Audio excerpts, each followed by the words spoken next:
The historic Madras International Circuit kept its date with yet another red-letter day in Indian motor racing. Formula 4 made a spectacular debut on Indian shores, and an Indian driver, Akash, Bohra, made it all the more special to drive into glory. Even the rain could not halt the youngster. In the IRL Race 1, Ruhan Alva scorched the track, ensuring a memorable Sunday morning for local fans. With the Indian juggernaut roll on as the final action of Formula 4 and IRL of Round 1 reaches its climax.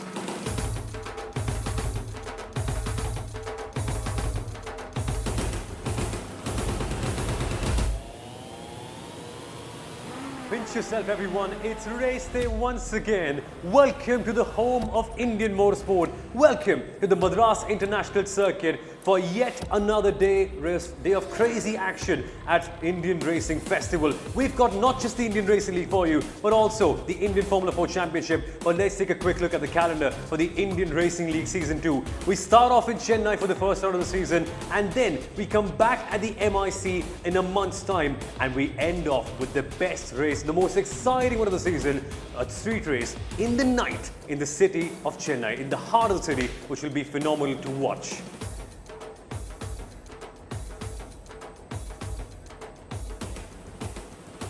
Welcome along, everyone. My name is Somal Arora, and this is the Indian Racing Festival, where we've got tons and tons of racing action at the Madras International Circuit. I'm so proud to be joined by Suhail Chandok. Fair to say broadcasting royalty, but also racing royalty, because you, Suhail, have seen this circuit from literally your childhood. It's been the home of so much of great racing action. We've seen so many legends unearthed at this place, and now it's time for the Indian Racing League to find a few new gems. And we are finding new gems. I think it's safe to say we're in for a very special Sunday. Hopefully the weather will hold good as it's done through the morning as well. But already we've seen a 17-year-old set the track ablaze. We're seeing a lot of Indian youngsters utilize the platform to move forward. And that's what they want to do. Yep. Formula 4 on Indian shores for the first time. It's such a wonderful opportunity to rub shoulders with some of Europe's best as well and see really where you're at as you search for that next step on the ladder to Formula 1. It's a long ladder, it's a tough ladder, but to have Formula 4 in India alongside the Indian Racing League, perfect for these youngsters. And how awesome is it to also have Indian Racing League on the same weekend? For all the fans attending in person, this is such a delight because you get so many races all packed up in one, and the sights and sounds of race cars.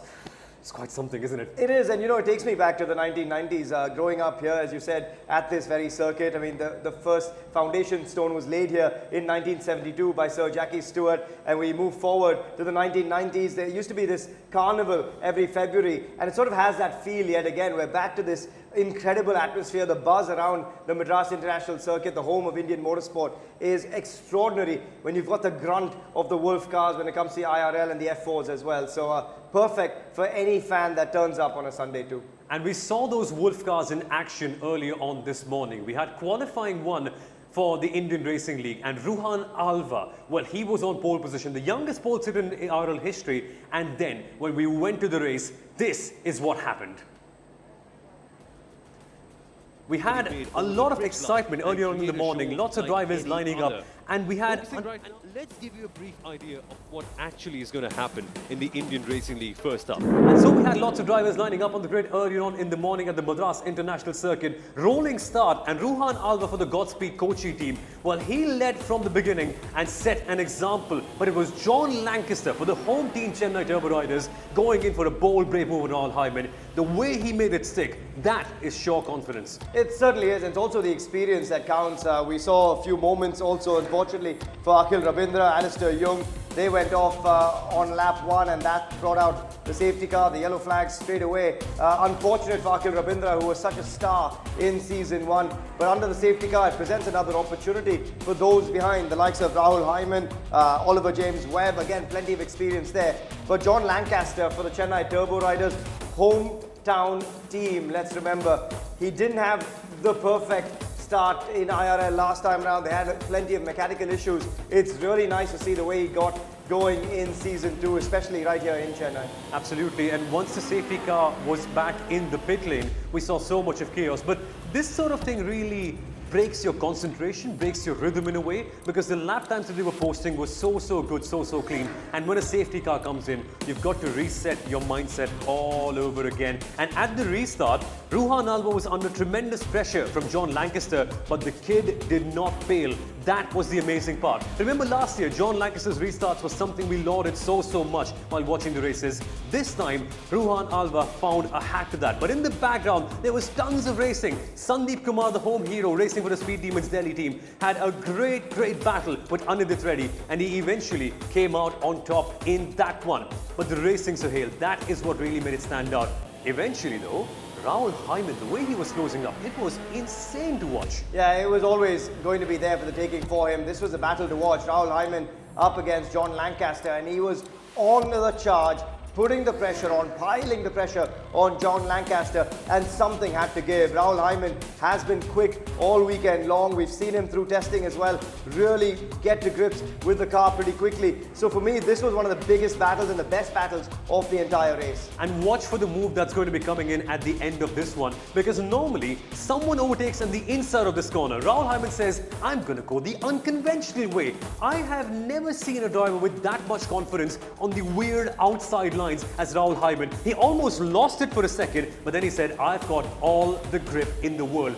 That is what Rahul Hyman does for a living. And also credit to John Lancaster to not bin it, because they were so close. He had two wheels on the grass almost, and John Lancaster, using all the experience in the world, saying, look, that's a bold move, I've got to give you credit for it, and gave him enough room to make the move stick as well. So really good to hear from all the drivers about what they've enjoyed on circuit. It is a proper driver circuit, this the Madras International Circuit, so you will enjoy it considerably through the weekend. But for Ruhan Alva, 17 years of age and 5 months old, I mean, this is a real youngster and one to watch out for. Look at the gap he was able to hold right through the entire race as well. The composure, very calm with all the pressure in the world. He started to see Rahul Hyman in his mirrors, but nothing changed for Ruhan Alva all the way until he saw that checkered flag come out. And what a race win it was for Ruhan Alva. Lights to flag, that is the way you want to do it. And history being made, the Indian Racing League's youngest ever winner, as Sohail mentioned, at 17 years and 5 months old. He led every lap, set pole position and won the race as well. Nearly a grand slam, but Rahul Hyman eventually took the fastest lap of the race. But this sort of performance was expected of Ruhan, because when you see his demeanor outside the car after winning, he's not overly happy, he's not celebrating with that much joy. He knows deep down that he is capable of beating any single driver on this grid, and that is so amazing to see. Still a very special moment, that when you've got the champagne in your hands, it's just that moment of glory, that crowning glory that every racing driver vies for. And you know, as we said yesterday as well, when it comes to motorsport, you might have 9 poor days out of 10, but that day when you're on the top step of the podium, it makes up for all the rest as well. So really good credit goes to Rahul Hyman, also to Ruhan Alva. At 17 years of age, he looked like he was in command all the way through. But it isn't quite really 17 though, is it? Because Ruhan Alva has been racing for at least the last decade. He's done so many years in karting, and now on the podium we see John Lancaster firstly taking P3 for the Chennai Turbo Riders, in a beautiful looking suit by the way, and then Rahul Hyman second for the Goa Aces. Genuinely, I think he's going to have potential for winning a few more races this year. Absolutely. Well, also a word on those trophies, gorgeous trophies in the shape of the circuit too, but also a brilliant moment for this young man at 17 years of age. Nice to see a rally legend in Manoj Dalal handing the trophies out to the 3 men on the podium. But at 17 years of age, there is so much potential still yet to be tapped into for Ruhan Alva.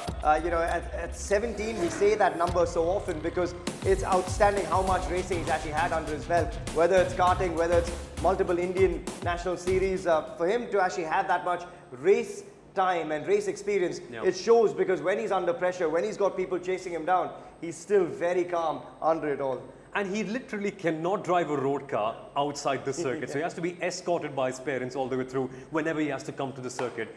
I still don't believe it. But Ruhan is just one of the many gems that we're unearthing. One of them is our home hero, Sai Sanjay. He's driving for the Chennai Turbo Riders. He's had an amazing couple of seasons in the last few years in Indian motorsport, winning the F2000 championship as well. So why don't we understand what is he actually like? What is his character like, and who is Sai Sanjay really? Let's take a quick look.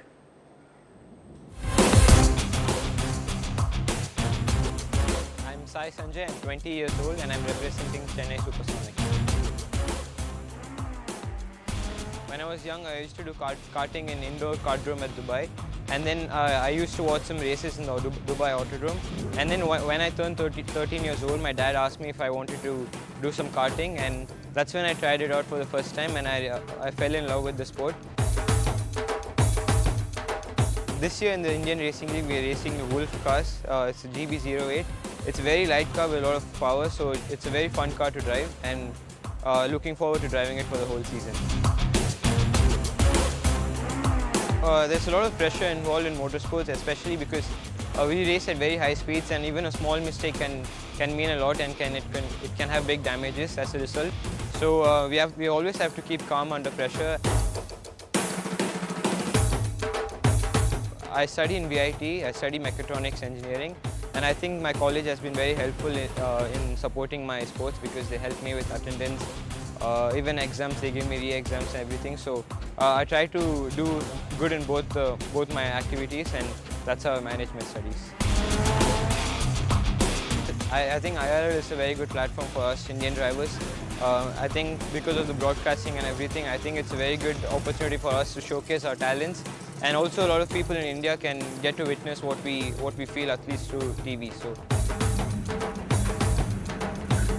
And we can't wait to showcase his talents live when the race comes off as well. But I don't think Sai Sanjay wants to be told about his exams coming up as well, potentially. He's still studying in school, like so many other drivers as well. Yeah. Must be such a cool thing, right? When you go back to school, hey, I'm a racing driver. You must be the coolest kid in the house. Well, it's kind of part of the cool factor, yes, but also part of the challenge of what these guys are going through, because when you look at the Formula 4 grid, the average age I think is 17 or 18. So these are young guys, most of them without an Indian driving license on roads. But let's face it, as we said earlier, the track is a far safer outing than our Indian roads quite often. Fair. But for someone like Sai Sanjay racing for the Chennai Turbo Riders, he's been around a long time. He started karting at the age of 13. He spent a lot of time in Dubai doing the same as well. So he does bring a lot of experience in, having raced in the MRF 1600s. I think he'll bring that experience of racecraft into this as well. So he doesn't really feel the nerves as much as perhaps a few guys who are straight off the boat from karts into single-seater racing for the first time. Having already had some time in single-seater racing, it bodes well for someone like Sai Sanjay. And the interesting part is, for the first time in their life, they're actually working as a team. Because normally in all the championships leading up to this one, you've got to do all your stuff on your own. Now, he's working with someone like John Lancaster, a man who frankly needs no introduction. But just in case we need to introduce him, he's literally done every single championship there is to do. Single-seaters, sports car racing, GT classes as well. There's so much to learn for him. And because normally we all think that Formula 1 is the only way, but a lot of these young Indian racing drivers can also go in the world of sports car racing, which this is a close equivalent to. So lots of teamwork that he can learn as well.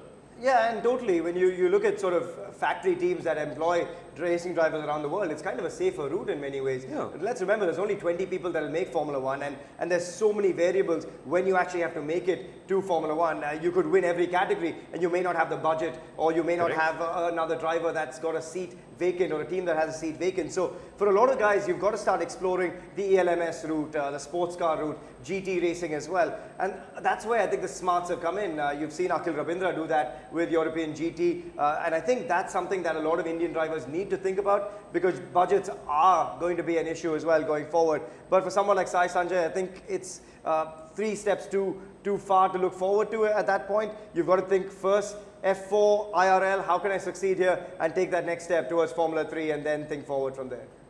And it's somewhat a similar story for one of his teammates, Mohammad Rayan, of course, another driver. He actually was the vice champion when Sai Sanjay won the championship. Right. He's also pretty fast, and he comes in from a very strong karting background. What sort of stuff can you translate in? Because so far, unfortunately, he's not been able to show a lot. His car's not been 100% up there, but everyone is so excited about this kid. Yeah, there's a lot of excitement, a lot of buzz around Mohammad Rayan as well. There is going to be the pressure that comes with it too, because obviously being in that Chennai setup with all rounds now being in Chennai, there's an added pressure of performing. We've also seen that they didn't have the easiest task in season 1. So for the Chennai Turbo Riders, I just hope a lot of them will ride on the experience of John Lancaster. You also have a Nicole Havada in that car. So you've got the ability to share data with someone who has been in this Wolf car before. it is a different setup. It's a different set of mechanics you're working with the Wolf car. So has to be an uphill challenge for these two young men. And let's take a quick look at who Mohammad Rayan really is. We caught up with him, and here's what he had to say.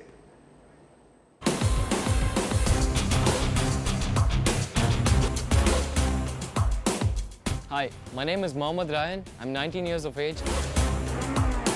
So I started racing when I was 13 years old back in 2018 with Miko Motorsports, and my first training program was with them in Bangalore.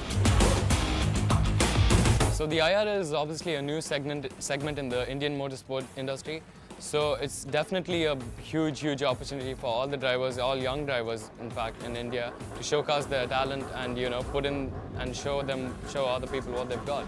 So obviously the media and everything is usually not so much in the other events, but the IRL gives us a huge opportunity to show that, and definitely like hoping to show what I've got, and hopefully it goes well. So it was my first time driving the Indian Racing League cars over here, and it's the Wolf Racing cars. Obviously it's quite different from the ones which I've driven before, but nevertheless we as drivers we adapt, and yesterday was the first time I drove the session, and it was really quick, and I was getting comfortable with the handling of the car as well. But I think they've done a great job setting the cars up, and definitely looking forward to push more. But as far as now, the car experience has been really good. Handling the pressures through all of this is not really a big problem, as you know. The main point of being a good racing driver is keeping your mind under control. So obviously you adapt every session, you get comfortable with the car, you get comfortable with what, you know, you give your feedbacks to your teammates, your engineers and all of that. So definitely with the experience you get comfortable with it, so that's pretty much it.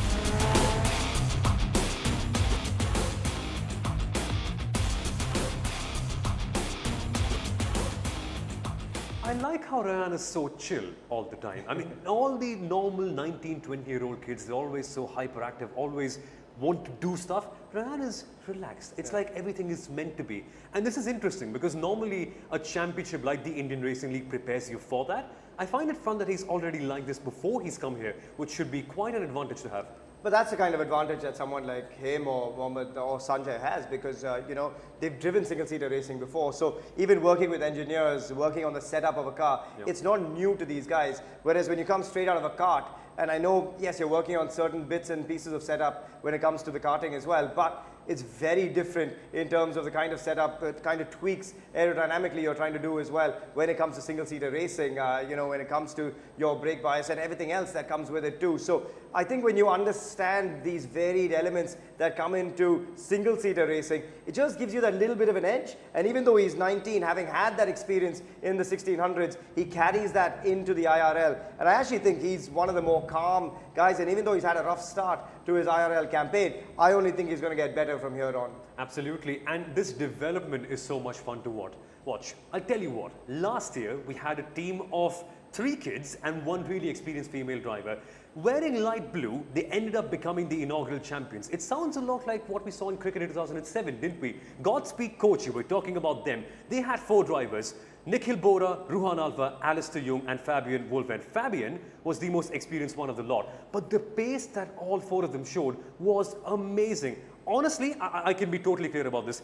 Heading into the season, I did not give them a chance, realistically. But the way they developed over the year and the way they stunned everyone, that was something amazing to watch. So why don't we actually understand what the Godspeed Kochi team is actually like and how they really won the inaugural Indian Racing League last year.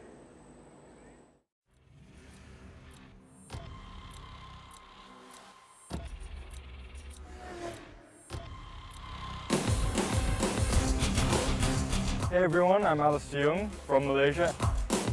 This season there's a little bit more pressure because we're defending champions, but honestly at the end of the day we have to think that we're still the underdogs and perform every race and maximize the points.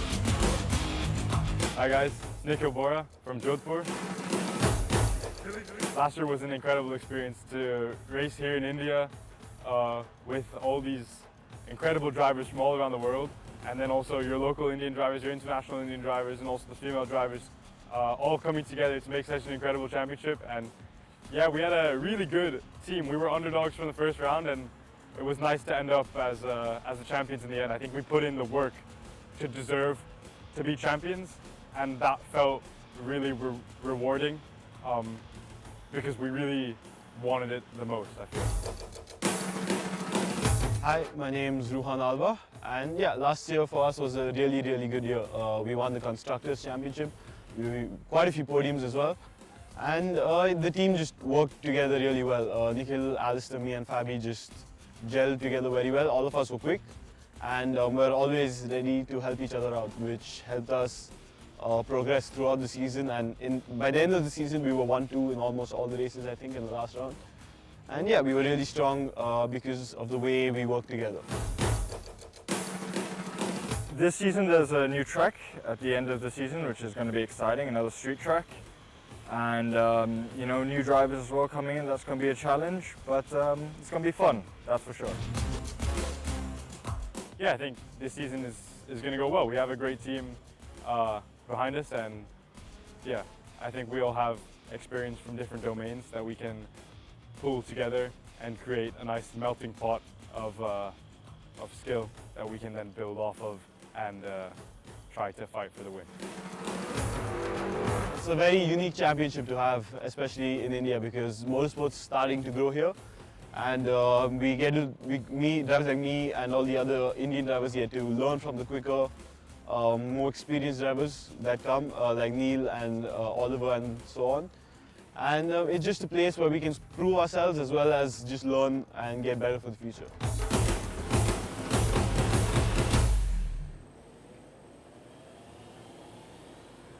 Even looking at their body language, Sohail, you can tell that they're a team that works so well together. They do, and I think it's a really nice package overall. You've got Fabian Volven, who's got the experience, the only female driver in that side. But then you've got these three incredibly talented youngsters. You've got Alistair Young, who's yet to sort of come into his own this season. We saw what he was capable of in season one. You've got Ruhan Alva, who's already got a win under his belt for Godspeed Kochi. And then you've got Nikhil Bohra alongside them as well, who's rapid. And we've seen what his younger brother Akshay Bohra can do. So when you've got this package as a team, they kind of complement each other really nicely. They share data really well between them. They sort of feed off each other. They learn off each other. And I think that's really important.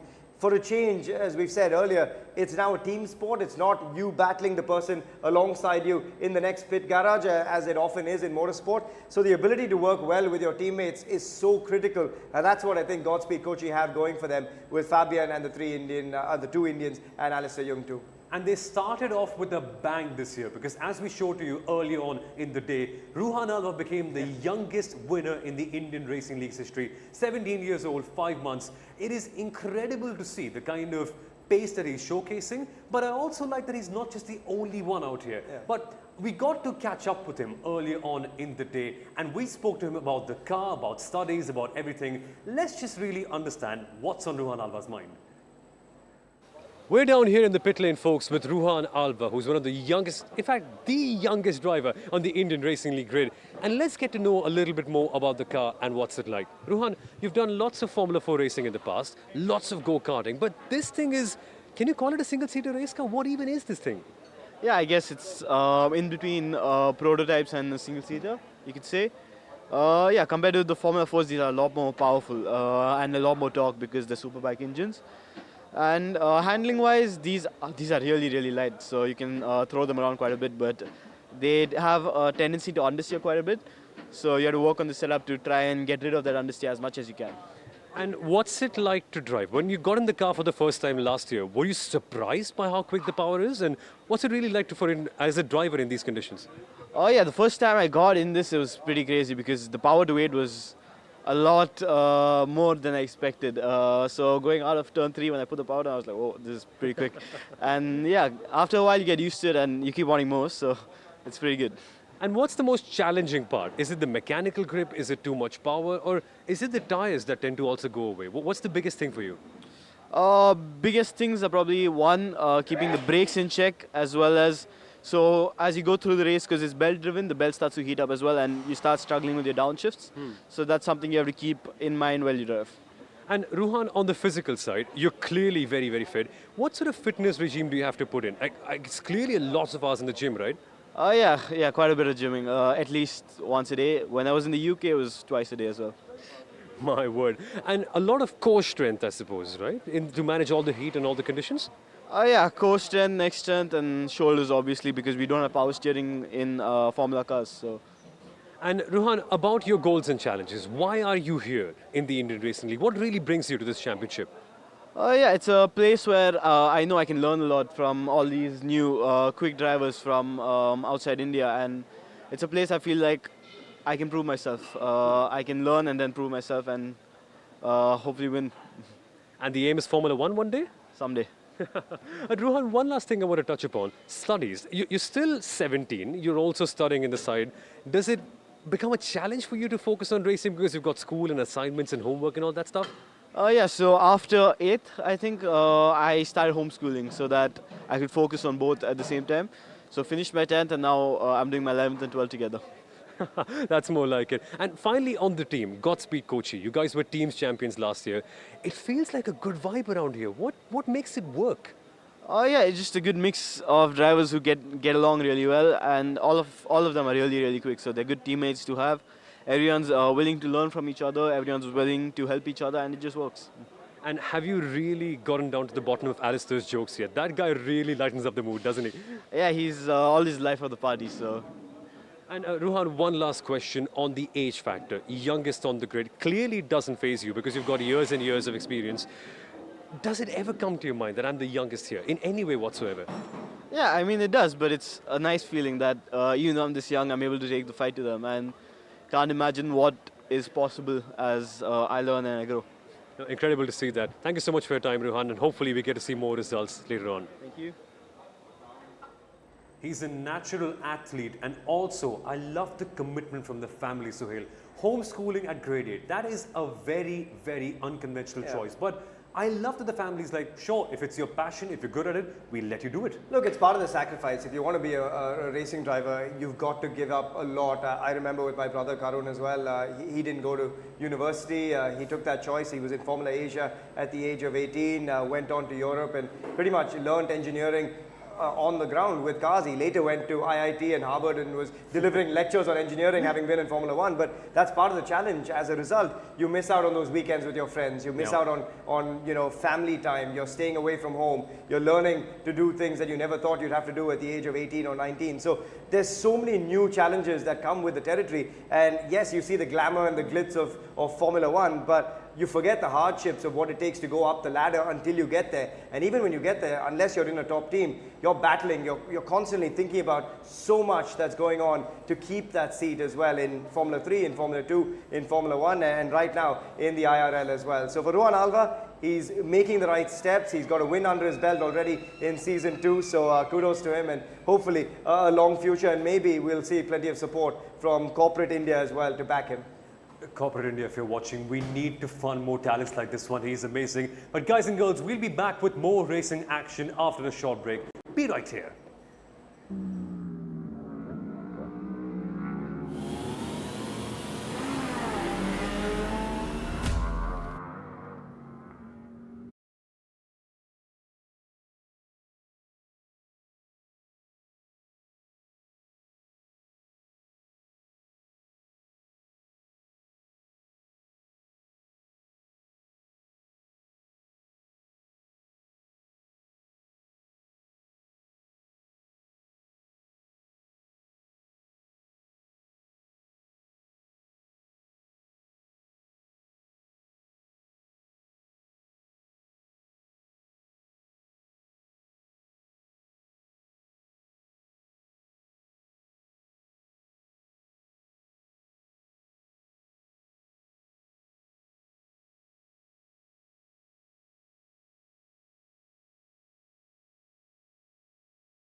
36 drivers, 6 teams, 2 championships coming to light up the streets of Chennai.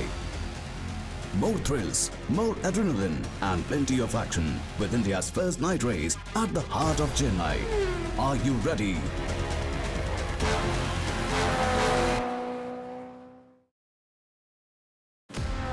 India, it's lights out and away we go. The FIA Formula for India is here. Along with the Indian Racing League, 36 drivers, 6 teams, 2 championships coming to light up the streets of Chennai. More thrills, more adrenaline and plenty of action with India's first night race at the heart of Chennai. Are you ready?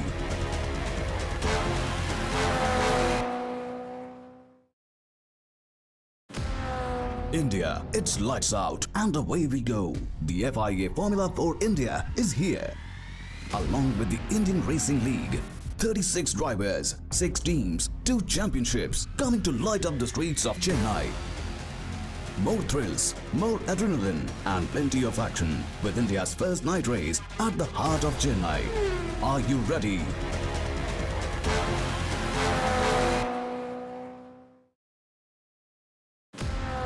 India, it's lights out and away we go. The FIA Formula for India is here. Along with the Indian Racing League, 36 drivers, 6 Madras International Circuit. It's called the Indian Racing Festival for a reason, because we not just have the Indian Formula 4 Championship, but also the Indian Racing League. And coming up next, Sohail, we've got the Indian Racing League Race 2. Yeah. Now, we've had qualifying for that earlier on in the morning, and Sohail Shah, he smoked everyone. 1 second faster than every single driver up behind him.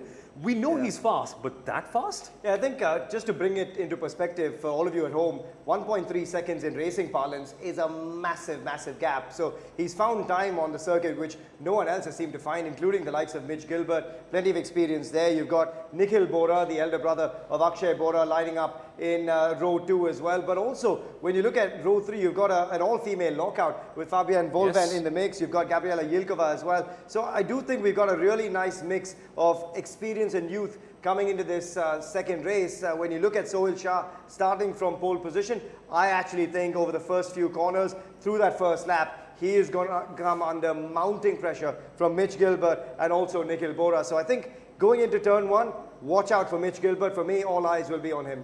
And genuinely, it's going to be such a fun battle to watch. It's a mixture of youth and experience, because Mitch has seen and done everything in the world of racing. But Sohail knows this place like the back of his hand. In fact, he shifted to Chennai primarily so that he can do more of gym work and spend more time at the circuit. And it shows. The Goa Aces team with Rahul Hyman in this car and also partnering up with Sohail Shah, I don't think we expected them to be that good, right? But there's always that element of pace, and they're showing it so well this year. They are, and I think also when you look at someone like Akhil Rabindra in 4th, you know, he's going to mount a challenge as well. So when you look at that top 4, it's anyone's race. Yes, Sohail Shah might know the circuit at the back of his palm, but most guys who race in India, anyone who's raced in India, including myself, which is from 20 years ago, will know this circuit at the back of our palms, because it is that iconic circuit. It could be a wet race, it could be a race in tricky conditions as well. So as the drizzle starts to come down over my shoulder, we're seeing the umbrellas out as well, and I think this is going to be a proper challenge. Part of that challenge of the IRL is not just handling the grunt and the power to weight ratio that this Wolf car possesses, but also how you can handle it in conditions like this. So this is going to be a real test. That's Nikhil Bohra, number 2 on the grid. He's just parked in a bit of an ominous spot, so I'm hoping he's actually in decent shape there. I hope he can get the car going, because I don't think that's particularly his grid spot. Yeah. But as you can see, the rain's come down and it is going to be some entertainment for fans.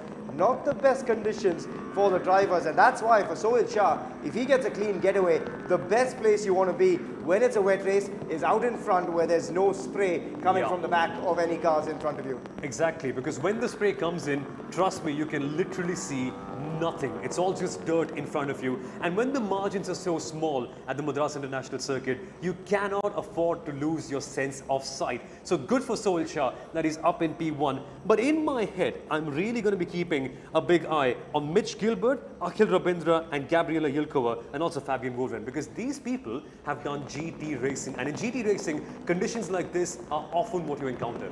And I think, that's going to be critical for someone like Fabian Wolven as well. She comes in with so much experience. A lot of these guys this weekend haven't had practice sessions or qualifying sessions in wet conditions. And therefore, when you're suddenly thrown into a race under these conditions, it's about actually adapting to the racecraft very, very quickly, understanding where your braking zones are very early in the race, and who can adapt better is going to be the one that pulls off with that early lead. And that's where, for me, I think the experience of someone like Mitch Gilbert, someone like a Volvend as well, comes into the mix. Yilkova as well, having raced a lot in Europe. European conditions, European drivers, they're not new to this. Exactly, and it's interesting you mentioned the braking zones, because in the dry you have to brake someplace. In the wet, that completely changes, and all the rubber that we see laid down on the circuit that really helps you go faster, well, that's washed away completely. So the racing lines are different, the braking points are different, the turning in points are different as well. It's almost like driving in a completely different circuit. I mean, the lines might be similar as you'll start to see a racing line come into to play as the track sort of dries out with the spray going off the cars themselves. But braking points completely alter. These cars have unbelievable power with them as well. So on the exit of corners, that's going to be where the car starts to really get away from you.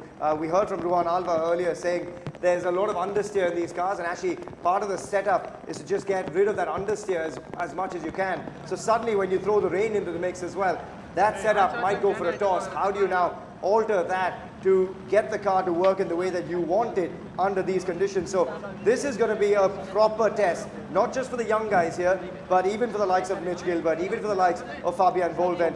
But Mitch Gilbert in P2, he'll fancy his chances. I think they've got to drive almost like there's an egg underneath that throttle, because if they go a little bit too far and if they accelerate a little bit too quickly, the rear wheels might spin out and off they go in the grass, which is not where you want to be just about yet. And concentration, Suhail, even the best of the very best, even Nikhil Bohra, people like that can tend to lose concentration in a long race. And if you do that for even 1 millisecond here, that could be game over. And that's our pole sitter there, Sohail Shah. The nerves will be jangling. It's his first ever pole position in the Indian Racing League, and he's another young man to watch out for. He was very impressive in season 1. We said, alongside Amir Syed and plenty of others in that opening season, he was one of the quick Indian youngsters to watch out for, and he's carried that form into season 2. But for Sohail Shah to start on the front row, to start in pole position, he would have loved for it to just stay dry, because that's where he was at his finest. Let's just give you a look at the starting grid. There you go, on the first row of the grid, Sohail Shah alongside Mitch Gilbert. Then you've got Nikhil Bohra and Akhil Rabindra, remember, our individual champion from season 1. Then you've got in row 3, it's actually not Ruhan Alva, it is Fabian Volven alongside Gabriela Yilkova. Ruhan Alva, remember, racing in that first race and winning it comfortably. But then Sai Sanjay, he knows this track really well, but again, conditions that will be new to him in this piece of machinery, alongside Sarah Moore, who's also making her debut. That's on row 4, and then Akash, Gowda, Nicole Havada, and finally on the last row in row 6, Ashwin Datta and Laura Camps. By the way, happy birthday, Ashwin Datta. He's starting in P11, and what a birthday treat he gets to get to race at the Madras International Circuit in these conditions. Very few people actually can claim to do that, because this track normally when it's raining, precautionarily we tend to go not racing, but these are tricky conditions and most of the drivers haven't quite experienced it. That's why I think someone like Nikhil Bohra will be so exciting, because normally, Suhail, it's either the very experienced ones who tend to come out on top or the youngsters have phenomenal pace. You remember Max Verstappen, Brazilian GP 2016, we unearthed a new talent in tricky conditions like this one. I get a feeling we might just find a new superstar in these days. Yeah, and also, when you look at someone like Fabian Volven, she's got the experience when it comes to this car. She also has the experience of racing in Europe. Nikhil Bohra, Akshay Bohra, they've been racing Formula 4s in the Freca series as well, Italian F4. So for them, they know what it's like to race in the wet, also in much larger fields. So they will combat not just the environment and the conditions, but also cars coming up against them given that he is towards the front of the pack. A quick word on Fabian. I like that he mentioned that point of racing in Europe, because when she was being selected for the W Series, they had a very challenging test, but they had to go out on the snow and drift a car on normal road tires. That takes such a great amount of skill, and it teaches you so much about driving in conditions where there really isn't any grip at all. That level of awareness, that level of concentration, and small little things to it, like a racing suit getting wet. It is so annoying. It really irritates you, but you can't focus on that if you've got to win. No, I think as a racing driver, you've got to put all of that aside. The focus has to be absolutely paramount, and 100% of that focus has to be on your job ahead. You've got to only think about where your line is, where that braking point is, what the cars around you are doing. None of that focus can be on all these other variables like your race suit or whether you have to pee or so many other things that might go on. The nerves tend to do funny things to a racing driver, but once you're in that car, once the 5 lights start to go on, you start to understand that every moment will boil down to that start. And that's where the nerves are going to come into play for someone like Sohail Shah and also Mitch Gilbert. He knows that Mitch Gilbert, with all the experience in the world lining up alongside him, that's where perhaps the biggest threat will come from, and Nikhil Bohra too. But what I love also is that the Chennai fans, you know, they love their motorsport, they love their sport in this part of the country as well, whether it's cricket, whether it's kabaddi, whether it's motorsport, they come in large numbers, and even through the rain, they brave the conditions, and it's lovely to see them so entertaining right through this fantastic Sunday as well. So a big shout out to our fans on the sidelines. And this isn't the Chennai Formula Racing Circuit. This isn't in the middle of the city. They've had to travel literally 1 hour away from the main city to come here to watch some racing, and they are here in their numbers. So incredible to see them at the Madras International Circuit. But very quickly, we've spoken about the cars, we've spoken about the drivers. I think laying down the power and also the start, because at the start, as you rightly mentioned earlier on, the drivers are going to be so close to each other that the spray gets to them. And in those rolling starts, many drivers are normally blindsided. They don't even know where the first turn is coming up. And so a lot of it will be just judgment. They've got to be so conservative. They've got to tiptoe their way around until they really know what's happening. And as a racing driver, that's against every single thing that you've been taught in your journey. Yeah, I'm just looking over my shoulder on the main straight, and there is a bit of water standing now, and I think these drivers would love to just get this race underway as soon as they can, because the longer they're sitting there, the more water there is on that front main straight. So for them, especially the guys behind, they are going to find it really hard, not just to find that braking zone, but actually find cars around them that might be spinning in all sorts of directions, heading past C1 into C2. I think C2 is going to be where the action comes in, into that right-hander, turning into the left-hander, going down the back straight. So going to be interesting times. And let's hope that they have the right visor as well. But folks, we've got Karishma on the grid. Let's see what she's got to say. And it's pouring, I have to say. I am from London, and I think I brought the rain with me. We're here at the Madras International Circuit, as you can tell, and we really, really hope that the races happen. I know that the drivers are ready. I know that the audience is here. The crowd is so excited for Formula 4 here at the IRL, and I'm hoping for like a very, very good race, and may the best racer win.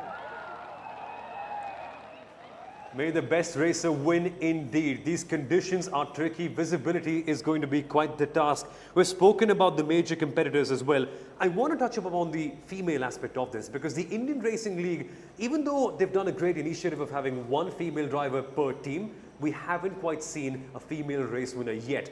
Unfortunate, but if there's any day when we can see that change, it's in tricky conditions like this. Fabian Wohlven, we've spoken about her, W Series racer, has got all the experience in the world. And Gabriela Yilkova, she very recently tested for the Porsche Formula E team. That is a flex to have. I think she's also going to be very good in these conditions. 100%. That third row of the grid, you'll see them line up there in the middle of that grid. In fact, Gabriela Yilkova alongside Wohlven. I do think that actually Yilkova's got what it takes when it comes to this this race too. Fabian Wohlven, remember, for Godspeed Kochi, they've already had a race winner. So the good omens are with someone like Fabian Wohlven, but you cannot write the Goa Aces out of this. There comes the 1 minute board, and Gabriela Yilkova alongside Wohlven. Watch out for row 3 of the grid. I think that's where we're going to see a lot of racing action. Row 3, row 2, ooh, things are going to heat up, and I think it's going to be hard for Sohail Shah to hang on to that lead heading into C2 and C3. There's going to be lots of weird lines being taken by all the drivers. Which corner really stands out for you, Suhail? Which is your favorite one at the MIC? Yeah, this is going to be a real test for me. I've got my eyes on Mitch Gilbert. I've got my eyes on Sohail Shah from the front row. But I'm going to jump into the commentary box alongside Jake and join you guys there for this fantastic race. Race this one promises to be, but I tell you what, it couldn't be more challenging now. The conditions at the Madras International Circuit, the rain coming down thick and heavy. It'll be a proper challenge for our drivers out there on the course. And as we venture away into a very difficult race circumstance now, all of the contenders are going to find this particularly tricky as we get ourselves up to speed in wet conditions. But the Indian Racing League season opener continues here with race 2 very much underway. Sohail Shah's brilliant qualifying lap earlier this morning, putting him up at the sharp end of the field with Mitch Gilbert alongside him on that front row of the starting grid. Then the Godspeed Kochi car of Nikhil Bohra, one of the dynamic duo that took the title for Godspeed Kochi last year, of course, and Akash Rabindra, the man who won the driver's title last year. So some big names up at the sharp end. Fabian Volvent and Gabriel Yelkova in the third row of the starting grid. It'll be good to see both the ladies pushing their way forward. Sai Sanjay alongside Sarah Moore. And then it is Akash Gowda from Nicole Haverda, the Canadian driver, Ashwin Datta, and Laura Capps in her first ever Indian Racing League event. This is going to be a real challenge, and considering how different the conditions are now compared to what they were in qualifying, it's basically like driving a completely different racetrack, Suhail. It really is. You can see some of the standing water as well. The driver's doing the right thing, just assessing where that water is. You can see Sohail Shah just moving right to left. You're not going to find a dry line anytime soon. But I think the real challenge is going to come behind that front row. Sighting anything on this circuit of the first few laps is going to be hard. The good news, however, Jake, is that I'm not seeing too much rain chuck it down at this stage. So if we do get this race moving and after the first few laps, we hopefully should see conditions get slightly better. Having said that, we know conditions change very quickly here in Madras in October or November. So this is going to be a proper test. We haven't seen them either test in these conditions through practice or qualifying. So that's where this is going to be a real test, because suddenly you're thrown into the biggest pressure moment, the grand finale of the weekend, and it is chucking it down. It has been, at least. Well, the safety car is guiding them around, and it looks like we're under safety car conditions off the start of the race itself now. So I don't know whether this is a safety car formation lap or whether this is actually the start of the race. It's quite tricky to know the situation. The lights are off on the safety car, though, at the top end. So essentially, I think we're going to go straight in with a rolling start, as we always do. Yeah, I wouldn't be surprised, Jake, if we start under the safety car and then a rolling start rather than a standing start in these conditions. It might just be the right call given conditions at the moment. Yeah, because last year in the feature race, obviously, that was when we did have a rolling start, and in the individual races, the sprints, they were all in single file formation. So it's a slightly varying discipline this time. But just look at the standing water in various points of the course. And obviously, as it keeps raining, the track is going to keep changing. It's going to be more like a boat race than a car race in the sense that every single lap, where you can position the car is going to be slightly different. And this is where a racing driver earns their bread, because you're essentially thinking on instinct for the entirety of these first couple of laps. Yeah, absolutely. And I think that's where, even under these safety car conditions, very important for the drivers just to find any patch of dryness on the track, or even semi-dryness, because you're seeing standing water, and when you've got standing water, what tends to happen under braking is that you just aquaplane. And what aquaplaning means is that you've got the water and actually there's nothing under the surface of the car that acts as any grip, and so you just glide off the surface straight into the grass, which is unforgiving. So when you can find a dryish patch, at least you've got a braking zone, because otherwise you're going to float straight off and it's not going to be the easiest conditions. So these first few laps under the safety car, really important for the drivers to either create some of that spray enough on the same line or find a patch that they know they can utilize heading into the corners. The very different sort of lines that you'll start to see different drivers use, and that's just the experience that'll start to show as the race wears on. It's very tough to know just how clear and clean this start to the race is essentially going to be. Looking at the fact that we've got Sohail Shah and Mitch Gilbert at the front end of the field, though, it does have a sort of an interesting air of it about it. 16 minutes is what it now says on the starting gantry, so that tells us a little bit of an indication as to how things are currently going to be. I'm just going to keep an eye on race control to see any messages that are going to come through, but it does look to me as though we have completed the first lap at least. Goodness me, the fans in the stands are very committed. Fair play to them to keep us on show. And I have to say, the fans have been so amazing this week. They've really supported, they've really stuck around in difficult circumstances. They've been doing as many Mexican waves as they can possibly get up in the stands. They've been cheering on the drivers.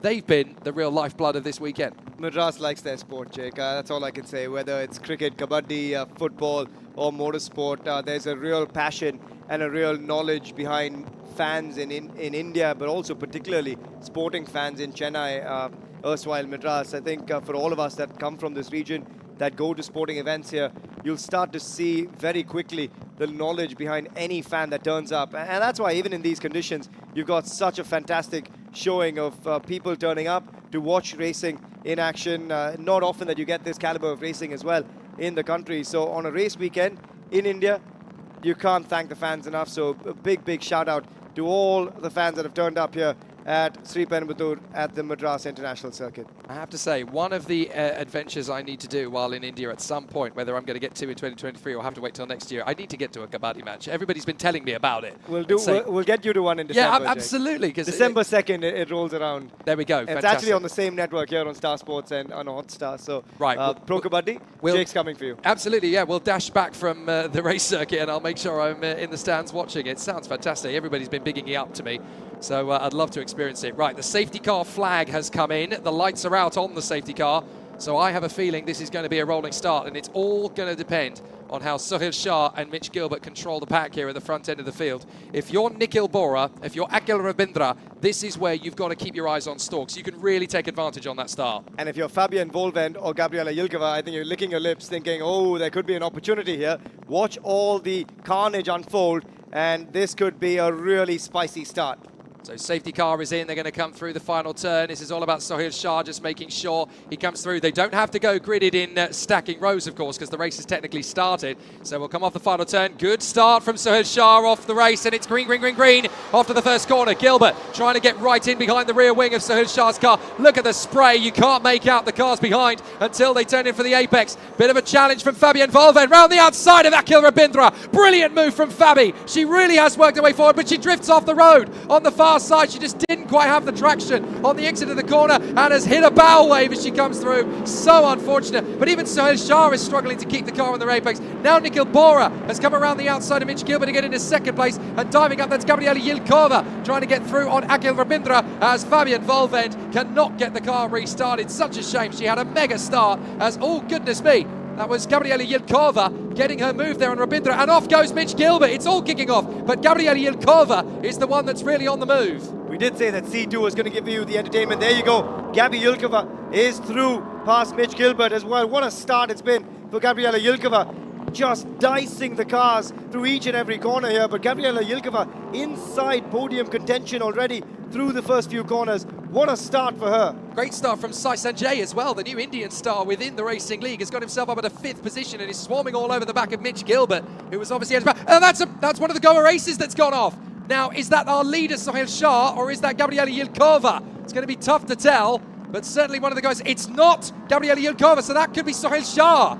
Yes, out on his own is Nikhil Bohra. Sohail Shah, the race leader, has dropped it, and into second place now has come Gabriela Yilkova. Third place, it's now Mitch Gilbert versus Sai Sanjay. There's going to be plenty of Safety excursions here. Safety car has been called in. That's probably the right call here because these are treacherous conditions. Really tough, but unbelievable sequence of events we've seen over the first lap alone. Nikhil Bohra has inherited the lead. Mitch Gilbert in second spot, and for me, the driver of the race so far in a short span of time, Gabriela Yilkova. Yeah, without a doubt, she really has worked her magic through from 6th on the starting grid to chop off a couple of cars here, a couple of cars there. She just kept her wits about her. That's what you need to do. Don't forget that she was a very strong driver last year, the closest in the Indian Racing League to picking up a victory. She actually scored 2 second places last year, one in a sprint and one in a feature. Well, Gabriela Yilkova has now gone ahead of Mitch Gilbert. I just wonder whether that's under yellows or before that. I think it was just before that, so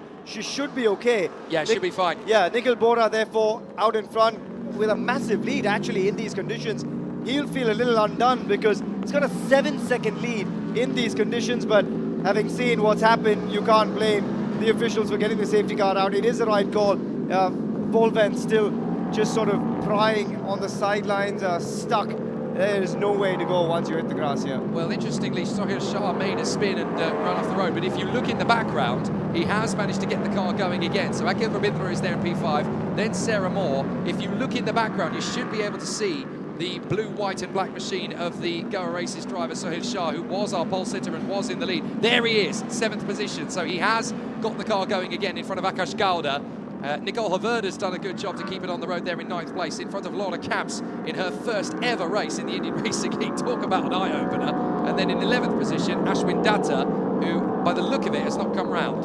Honestly, Sohail Shah is not out of it yet. He might be in P7 here, but as long as you've kept your wits about you and kept that car on track, anything could happen. And as we sort of see the cars under the safety car, if we get resumed action again, the first couple of laps, again, when we get going, it is going to be anyone's race. Gabriela Yilkova, for me, could become our first female winner in the Indian Racing League, and that would be epic. But do not write off the likes of Akil Rabindra, Sohail Shah, down in 7th spot, because anyone could launch a comeback in these conditions. Yeah, only 3 of our ladies in the Indian Racing League have ever taken a podium finish, of course. Officially, 4 have done so by going across the line in the top 3. The 3 ladies that got podiums last year were Gabriela Yilkova twice over.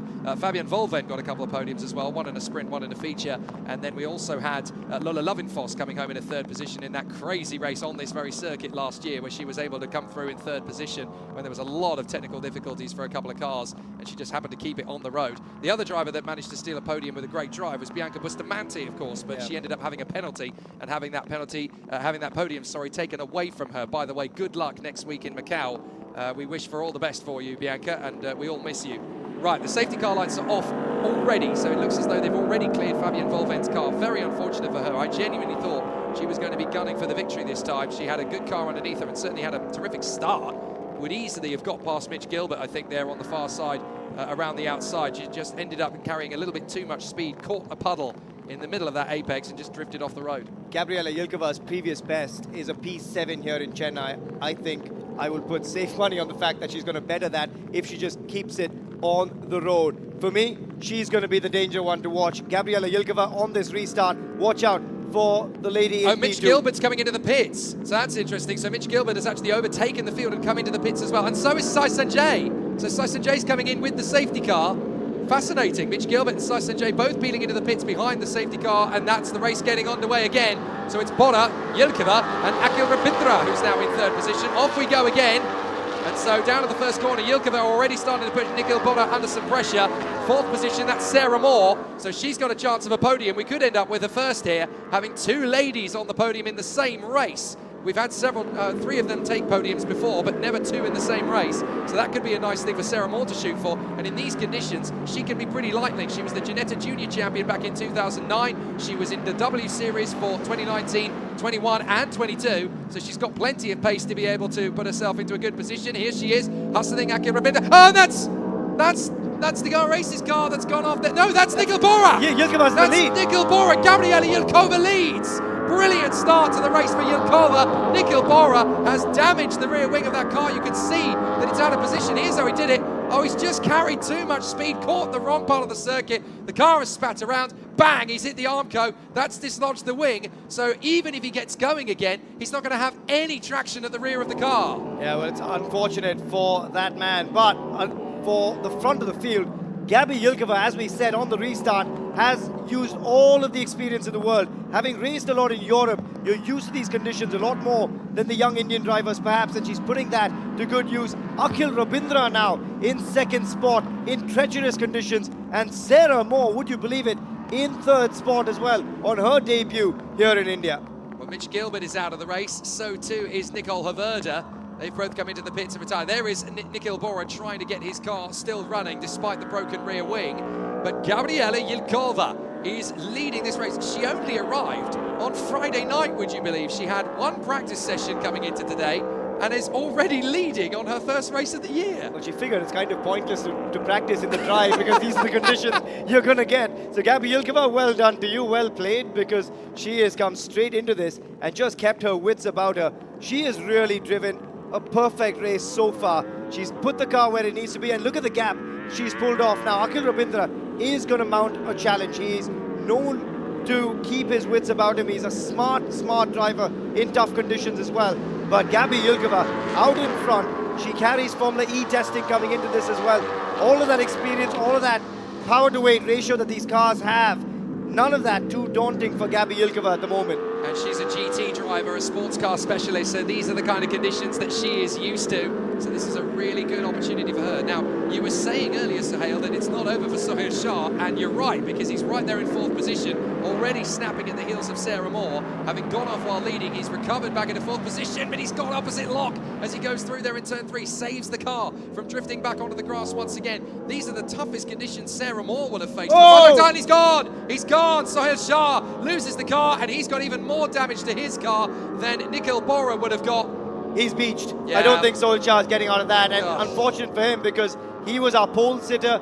He was the man who set out in front, and yeah, yet again, just losing the rear, spinning around and hits the barriers, and he's not moving from the Armco barrier there. So we might see another safety car come out. Well, that's a real shame for Sohail Shah. Nikhil Bohra has managed to keep going despite the problems as Sai Sanjay tank slaps it on the way through. You know what, Jake? I think this is actually incredible for the drivers. While the conditions are tough, this is where you earn your real stripes as a racing driver. They're glad they're not on track. Amir Syed and a couple of the others, I think Shahan Ali Mohsin, part of that trio. But this is where you earn your bucks, right? And I think for Gabi Yilkova, she's showcasing the talent, the prowess that she possesses as well. So while we talk about the conditions being challenging, this is what you want to be thrown in as. With a top racing driver, you want to be tested in every bit of the way. And when you've got the rain come down, when you're in Chennai, this is part of the joy of being a racing driver as well.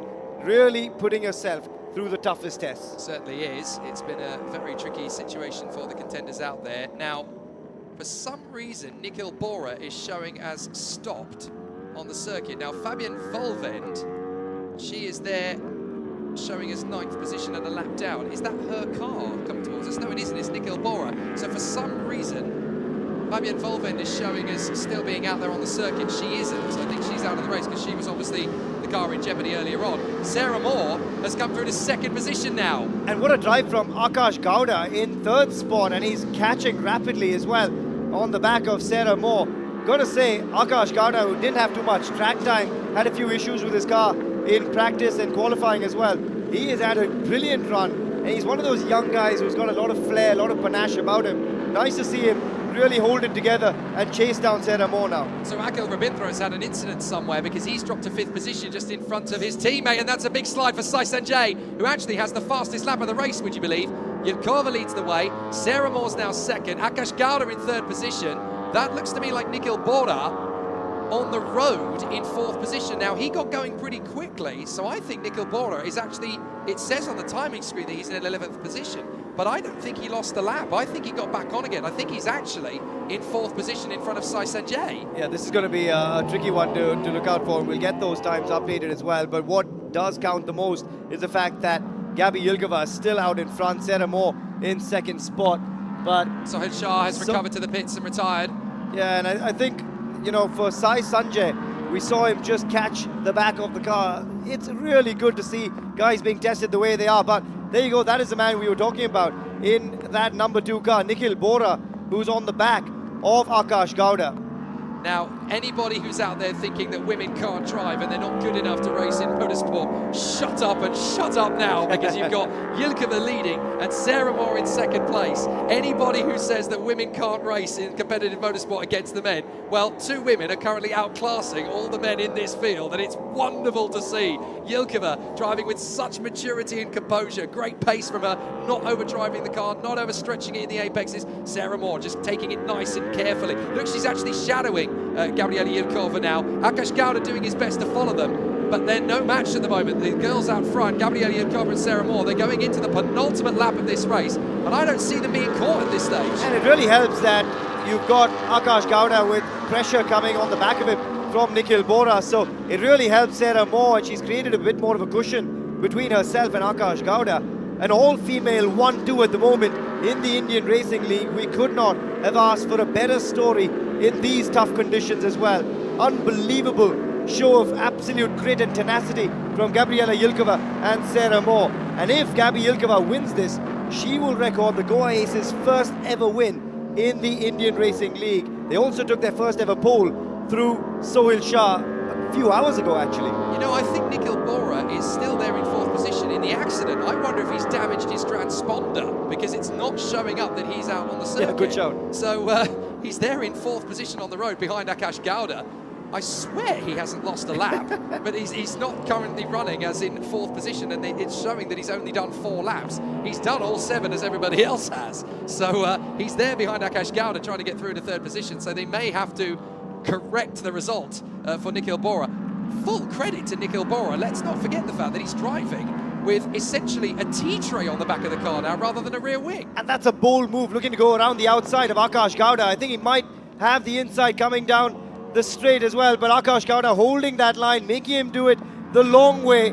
And this is a proper battle under these conditions. Akash Gowda and Nikhil Bohra, 2 young Indian racing drivers, going toe-to-toe in the rain in the Madras International Circuit. Around the outside he goes. What a move that is. He's going to run out of time to go after the 2 leaders, but Nikhil Bohra putting himself back into third position with a rear wing askew. This is like Gilles Villeneuve in Formula 1 in the early 80s. It doesn't matter how much damage he's thrown at that car, he's still able to wrestle the best out of it. It just goes to show, you put rain on a circuit like this, it's the ultimate leveler. Now, right, Sarah Moore is closing right up on Gabriela Yilkova. They've got to be careful because Nikhil Bohra is sat right there in third position. What if he steals the win after all this? Well, if you're Sarah Moore, you're thinking, hang on, we've got a chance at creating history here, become the first ever female winner of the IRL. I want that tag. I want to take it away from Gabi Yilkova, but Gabi Yilkova is not going to go down without a fight. This is that move yet again. Nikhil Bohra around the outside, in the wet, finding a line of his own. And what a move. That is the move of the race for me on Akash Gowda from Nikhil Bohra. Now, Bohra has not given up. He still thinks I can win this race just as much as the 2 drivers in front of me. Gabriela Yilkova and Sarah Moore, both questing to be the first woman to win in the Indian Racing League. Gabriela Yilkova questing to become the first driver for the Goa Aces to take the win. Now, Fabienne Volven, who got back out on the circuit again, has just come back into the pits from 8th position. So she has retired. So that's on the penultimate lap. But look at this. Here we go. Moore riding behind Yilkova. Nikhil Bohra closing in on both of them. Less than half a lap to go from here on. Gabi Yilkova has got to really keep her wits about this because we know anything can happen in this sport. Heading into that final sequence of corners, you've got that left into the right over the bridge and then finally the right-hander onto the main straight. Gabi Yilkova is really holding it together.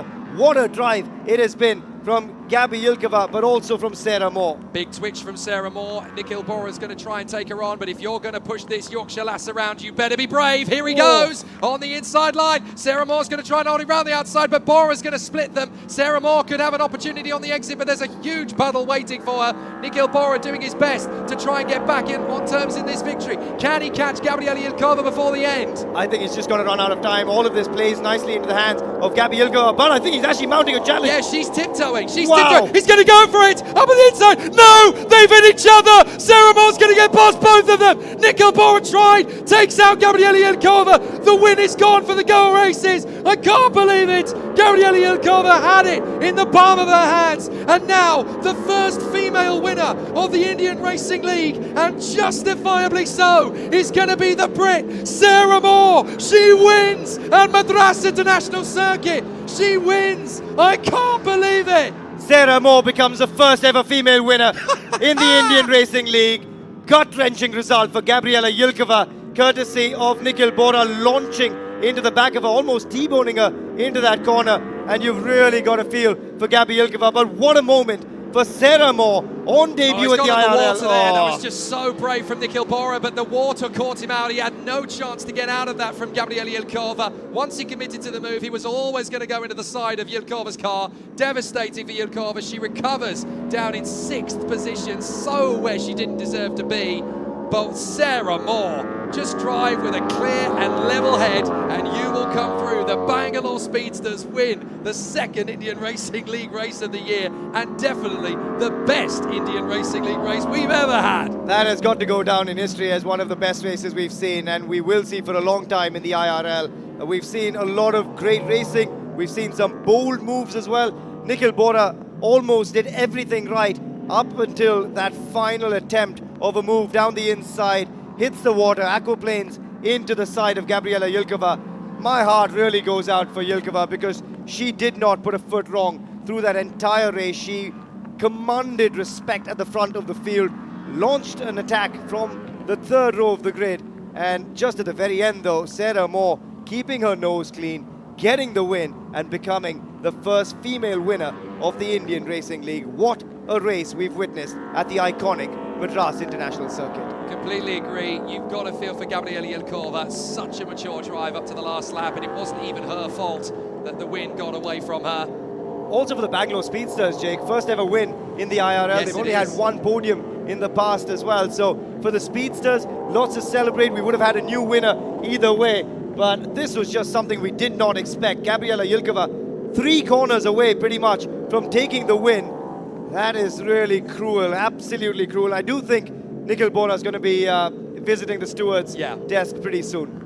I mean, he will have plenty of reason to say it wasn't my fault. I just went into the water and went into the side, but it doesn't matter. The result is still the same. But there are going to be such scenes down here in the pits because I think it's going to be Akash Gowda in second position for the Speed Demons Delhi. And Sai Sanjay, in his debut weekend, is going to get third place on the podium. Gabriela Yilkova is absolutely gutted, and he has Gabriela Yilkova has every reason to be. She's done such a good job. But here is Sarah Moore for the Bangalore Speedster. She didn't even know. She didn't even know she'd won it. Have I won? She genuinely didn't even know she'd won it. Carla, you are definitely watching this, and I'm sure you are absolutely weeping because your girl just did an amazing job. I love how she steps into a pool of water, pretty much justifies the win as well and tells you how difficult conditions were, but this is where you earn your stripes as a racing driver, and Sarah Moore will remember this win for a long time to come. India, I think, will be tattooed on some part of her car. She's telling on a web, I didn't have a clue what was going on in that race at any point at all, and she came through for the win. Sarah was contemplating hanging up her helmet and not going back to racing at all. She was telling me, I was in 2 minds as to whether to do this. I've had time off. I didn't know if I wanted to come back to it. She's absolutely back in the racing mojo again. She just pulled off a masterclass drive. I think we might find a little Indian flag on that helmet at some point because this is a memorable one for Sarah Moore, really memorable one for Akash Gowda and for Sai Sanjay as well, who's had a lot of success right here at the Madras International Circuit. What a moment this is. She didn't even know that she'd won the race when she pulled up to Park Ferme. Carla, get the kettle on. Your winner's coming home. Yeah, you've got to hold out blame, unfortunately, on Nikhil Bohra there because it's not intentional at all. Yeah, it's not intentional, but when you're looking for a win there, you've also got to keep your wits about it. When you've got a driver that's done everything right, yes, you want the win, but you've got to do it in circumstances that are fair to other drivers out there. And when you see that water standing there, that was always going to be a really dicey move down the inside. Sarah Moore had no idea she'd won the race. She was celebrating because she got a podium. I don't think she even realized she was going to win that race at all. Let's head down there as Niharika Gopradi has got our race winner. How about that, Sarah Moore? Fantastic drive, Sarah. Your Indian Racing League's first female winner. What was it like about that? Yeah, that was a very tricky race. To be honest, I've never driven this car in the wet before, so I knew it was going to be tricky. The visibility was really bad, so to be honest, I was just keep it cool, stay on the track, and just finish. And then I think I was P2 before the last lap. I don't know who it was that took Gabby off, but it was quite an optimistic move. So yeah, as soon as that happened, I knew I had a podium, but I didn't know it was a win. So bonus, amazing. Is that a bonus for your team too, who have had a slightly slower start to this weekend? Yeah, I mean, yeah, it was a new track for me this weekend, so I've been trying to chip away at it all weekend. So yeah, this for me, I was praying for the rain because I knew it would make it level for me, and the rain came, so yeah, I'm really happy. Right, thank you so much, and congratulations once again. Thank you. Yorkshire's finest has just pulled off a fabulous victory in India on her first visit to the country. Yorkshire-like conditions, Jake. She's used very to it. much, There you yeah, go. to be fair. You got a feel for Laura Camps. She put on a great drive, 4th position on her debut as well. So great work from Laura Camps. She's got every reason to be happy with that. Yeah, you can see the beaming smile on Laura Camps inside that helmet. A beaming smile justifiably for Sarah Moore more than anyone else. But again, as she said, it was an ambitious move down the inside from Nikhil Bohra on Gabby Yilkova. And I am sure that when we get a glimpse of Gabi Yilkova, she is going to be absolutely distraught. She was 3 corners away from becoming the first ever female winner at the Madras International Circuit at the IRL. So, yeah, my heart goes out to Gabi on this one. Well, let's head down to the pit lane once again, where Niharika Gobradi has got her an interview coming up very shortly indeed. An excellent opportunity, but the man in second place will be absolutely dazzled with what he has managed to achieve for the Speed Demons Delhi crew in P2. Akash Gowda is our second place driver, and hopefully we can now hear from Niharika, who's going to be chatting with Akash Gowda. It'll be very soon indeed. But we should also talk about, look, Laura Camps was there in P4. Yilkova recovered to P6. Fabian Volven was going for the lead in the first couple of corners. Any of you out there who are in doubt as to whether women can hack it in this sport, and you are doubtful, you're wrong. You're absolutely wrong. All doubts have been erased, courtesy of Sarah Moore, Gabi Volven, and Yilkova as well, and Fabian Volven. All of them superb. And we can now actually hear from Akash Gowda. He must be a really, really happy chappy in second spot too. Akash, you're second in the race. You were surprised coming here. Please tell us what it's like. Well, I didn't know. It was very bad. The conditions were really bad. You couldn't see much. And I just happened to keep the car on track and try to learn every lap, because every lap, you know, you learn, you find better lines in the wet. And that's all I did. And I actually didn't expect to finish second, because I thought there were a lot more people ahead of me, but apparently not. So I'm happy to finish second, because throughout the whole week, our car has been struggling a lot. And we've finally come on the podium, so that's a good job for the team as well. And they've done a really good job, and they worked hard throughout the whole week. Right, thank you and congratulations. Thank you. I tell you what, last year's races at Hyderabad were particularly exciting, and they were nail-biting, if you remember, Sahel, when we were there. We couldn't quite believe what we were seeing. This has just upped it a gear, hasn't it? I mean... Well, he couldn't believe he's on the podium. No, I know. Well, Sarah Moore couldn't believe she's won it. Akash Gowda couldn't believe he was on the podium. And here is a look down the order as well. Again, we talked about every racing driver having a real go at it. Sarah Camps, someone who, you know, also had it up against them. A lot of these drivers have come in without much testing either. Yeah, well done to Laura Camps coming there in 4th position on her debut race. Just such a strong showing from the females in this race. They've just been absolutely amazing. It should have been a 1-2, really, for Yilkova. It should have been a 1-2-5. Sarah Moore. Yeah, 1-2-5, absolutely. It is a 1-4. And obviously we're still, this is the moment where the race was decided. Poor Yilkova on the outside, nothing she could have done there at all. Poor Nikhil Bohra saw the move, went for it, but unfortunately there was so much standing water on the inside line. Once you've got one wheel on that curb and you've got nothing but water, you're just, it's like a train track. You can't turn. I will say, Jake, where I've got to be a little bit sort of more critical of Nikhil Bohra is that actually the same corner where he went around the outside, I think, of Akash. So he knows that down the inside, it's a tough line to pick, and you can see the standing water there. So when you do have an eye on that standing water, a move is highly ambitious, especially when it's for the lead. You've got to keep the championship at stake as well, and think about that. And for Gabi Yilkova, you know, you've just got to sort of think about what it could have meant for her. Sarah Moore celebrating on your screens at the moment, but that very well, it could have been Gabi Yilkova, who was 3 corners away from taking the win. But that was a race where so many drivers could have won the race there. We had Sohail Shah from pole position. He could have won that one. Spun twice. Mitch Gilbert, he had a mechanical problem under the safety car. He could easily have gone for the victory in that one had that not have happened.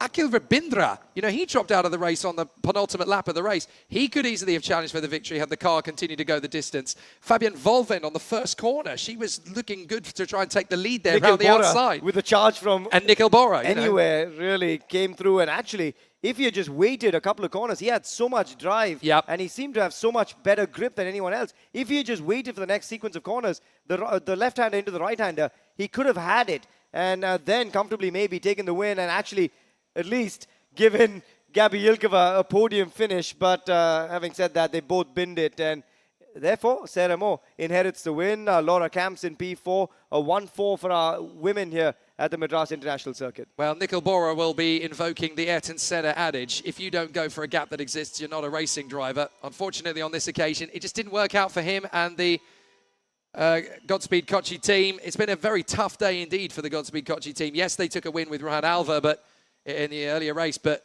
it was just such a tough day for them. Yeah, and 3 DNFs, isn't it? Yeah, 3 DNFs out of 4. It's very, very tricky indeed for them. So, well, what can we say other than that was the most stupendous, exciting, mesmerising, unpredictable race that the Indian Racing League has ever put on? Bring on the rain in the next round as well. Don't tell the drivers that. Don't tell the drivers we said that. I hope they're not listening anymore. But for the fans and for the neutrals, that was quite special to watch as well. You know, I've watched a number of years of racing here, Jake, at the Madras International Circuit, and whenever the rain comes down, whether it's saloon car racing or single-seater racing, you are in for an absolute treat because it is a driver's circuit. It's a technical circuit, and we saw all of that come to play with Gabi Ilkova, with Nikhil Bohra, whether the good or the bad, it comes into contention. So we've got Akash Gowda there in 3rd position on the podium. Interesting. Not entirely sure who's going to be 2nd on the podium then. Are they going to give it to Sai Sanjay, I wonder? Has Akash Gowda inherited a penalty somewhere? Well, Akash Gowda didn't realize he was on the podium. So I'm wondering if he's on the wrong spot maybe, or if he's in 3rd spot. So we will figure. I think he is actually 3rd when it comes to our timing screens, and that will change. But we do know who's on the top step of the podium, and that is Sarah Moore. Well, a fascinating situation then for who is going to be in 2nd position. Oh, it's apparently they're giving it to Nikhil Bohra. Well, that is... Has he recovered to 2nd? That's interesting. Well, actually, this is the problem. His transponder, when we said it wasn't working. Ah, yeah, maybe. He did recover. Well, to be fair, yeah, he binned Gabi Ilkova and then continued yeah, on that's and true. finished in 2nd spot. Well, so there Nikhil we go. Bohra for now is 2nd. I have a feeling the stewards might have a say on that result though, but provisionally Nikhil Bohra is in 2nd spot. These guys are having such a conversation, they can't quite figure out what's happened either. Well, Sarah Moore is going to hear God Save the King here in India.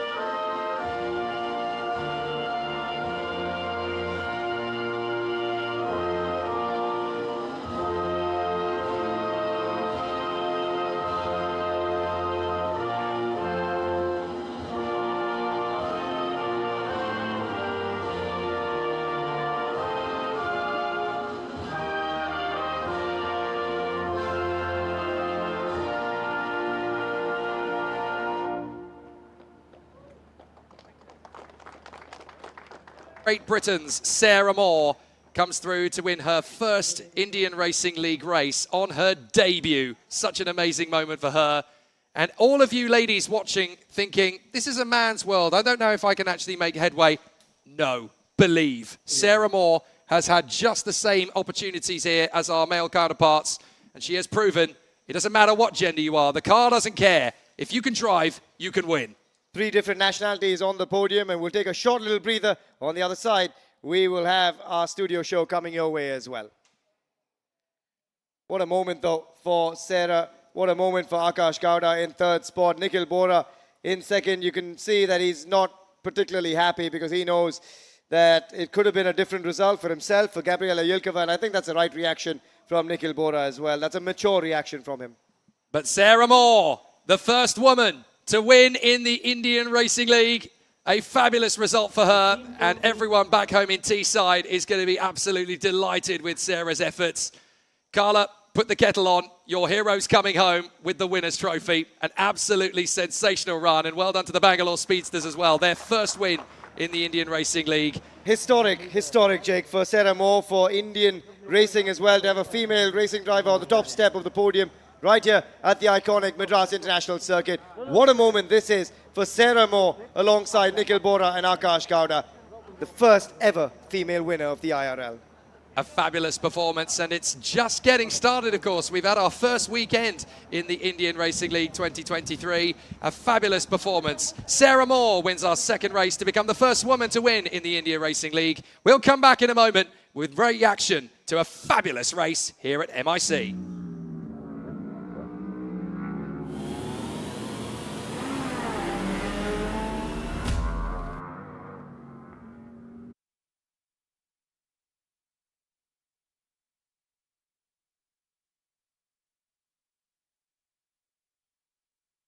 Teams, 2 championships coming to light up the streets of Chennai. More thrills, more adrenaline, and plenty of action with India's first night race at the heart of Chennai. Are you ready?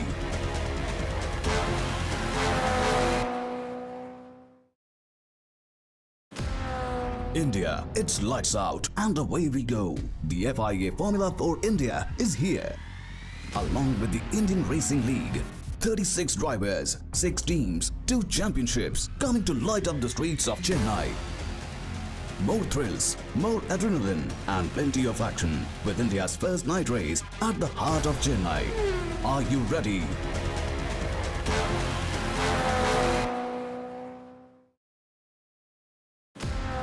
India, it's lights out and away we go. The FIA Formula for India is here.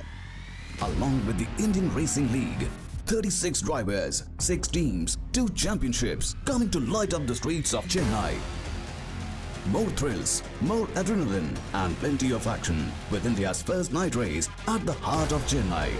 Are you ready?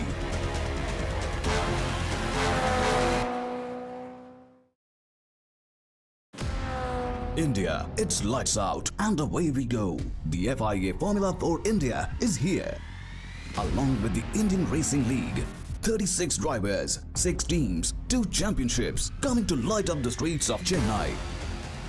More thrills, more adrenaline and plenty of action with India's first night race at the heart of Chennai. Are you ready?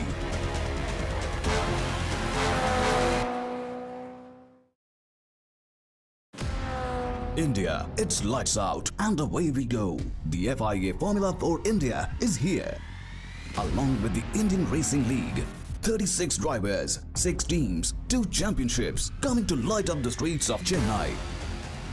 More thrills, more adrenaline and plenty of action with India's first night race at the heart of Chennai.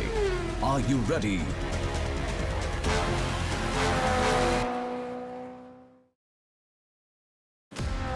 India, it's lights out and away we go. The FIA Formula for India is here. Along with the Indian Racing League, 36 drivers, 6 teams, 2 championships coming to light up the streets of Chennai. More thrills, more adrenaline and plenty of action with India's first night race at the heart of Chennai. Are you ready?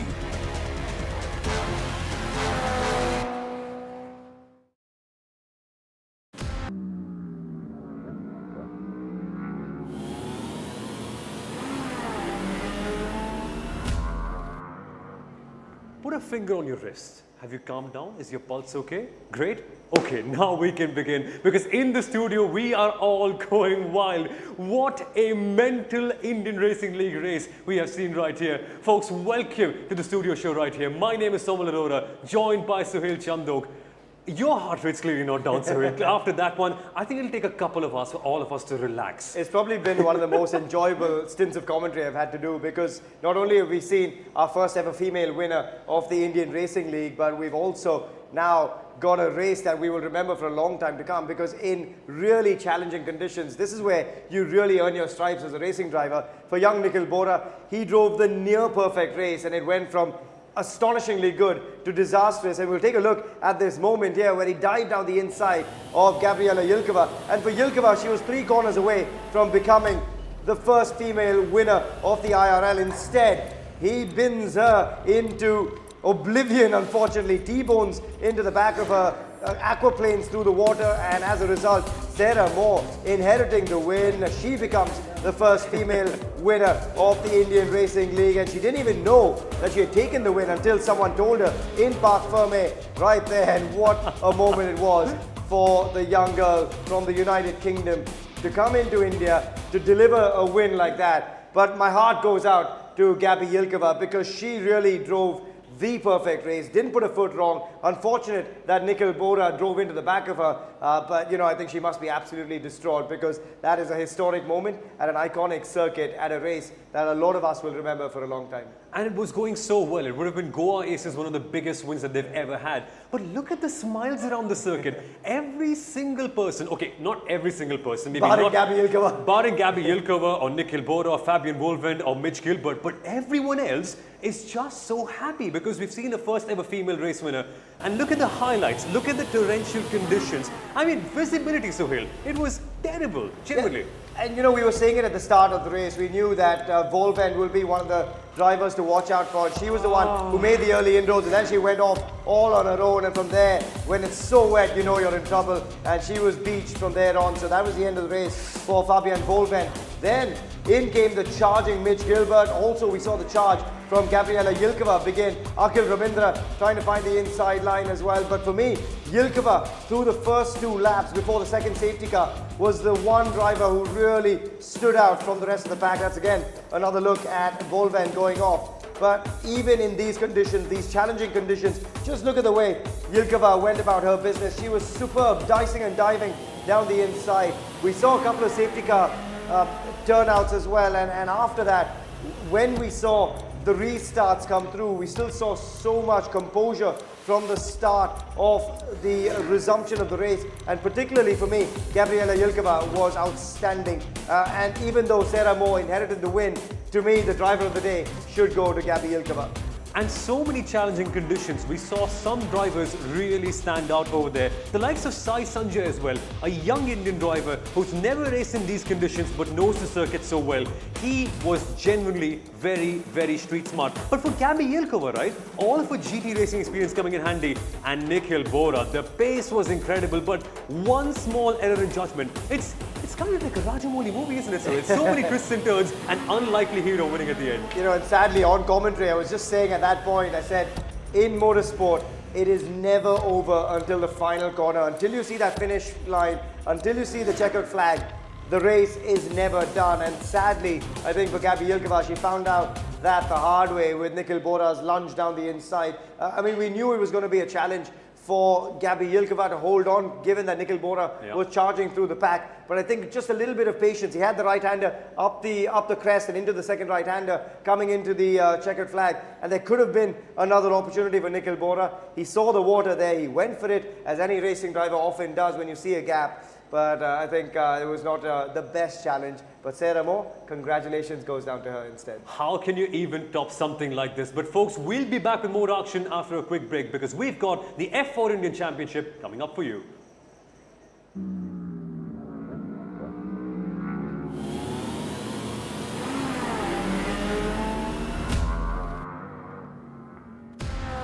India, it's lights out and away we go.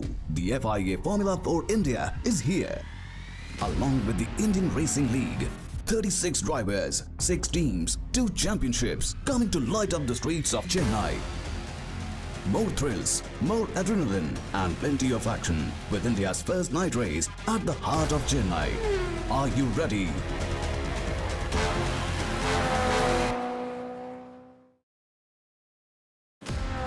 India, it's lights out and away we go. The FIA Formula for India is here. Along with the Indian Racing League, 36 drivers, 6 teams, 2 championships coming to light up the streets of Chennai. More thrills, more adrenaline and plenty of action with India's first night race at the heart of Chennai. Are you ready?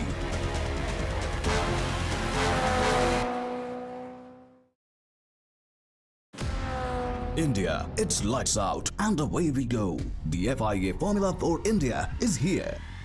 Along with the Indian Racing League, 36 drivers, 6 teams, 2 championships coming to light up the streets of Chennai. More thrills, more adrenaline and plenty of action with India's first night race at the heart of Chennai. Are you ready?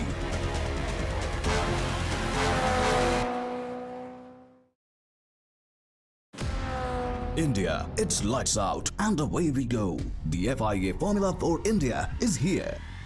Along with the Indian Racing League, 36 drivers, 6 teams, 2 championships coming to light up the streets of Chennai. More thrills, more adrenaline and plenty of action with India's first night race at the heart of Chennai. Are you ready?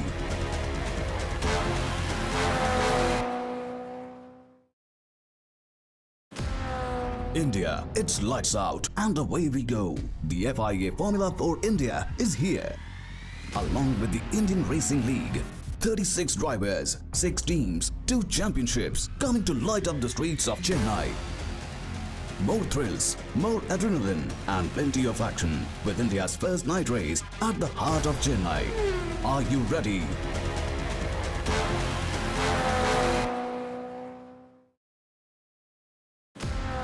India, it's lights out and away we go. The FIA Formula for India is here.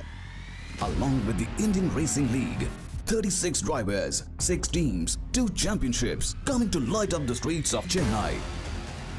More thrills, more adrenaline and plenty of action with India's first night race at the heart of Chennai.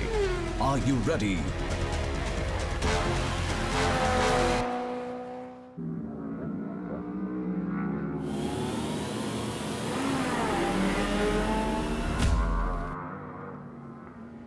The action just never, ever stops at the Madras International Circuit. What an Indian Racing League race 2 we've just had right now. And to top it all off, Suhail, we have got one more big one coming up. It's going to be Indian F4 Race 3. But before that, earlier this morning, we had a tremendous race. And Cooper Webster, my word, he put in a good performance up there. He did, and before we get there, just a word on Nikhil Bohra. He actually has given his trophy to Fabi, and I think that's a really good gesture. I know it doesn't give her the points, but I think at least that's a really good move to at least give the trophy across to Gabriela Yilkova. So for a lot of us, we talked about how as a racing driver you will make a move when you see a gap. Yes, it wasn't timed to perfection. He acknowledges his mistake, he apologized, and he handed that trophy over to Gabriela Yilkova. And to me, that's a hallmark of a good gentleman as well. So hats off to Nikhil Bohra. And you live by the sword and you die by it as well. Unfortunately, not working out for Nikhil Bohra this time. But let's talk about Formula 4 Race 2 that happened earlier on this morning.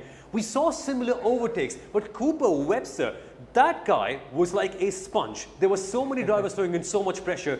He just absorbed it with such coolness. Let's take a quick look at the highlights of what happened early on this morning.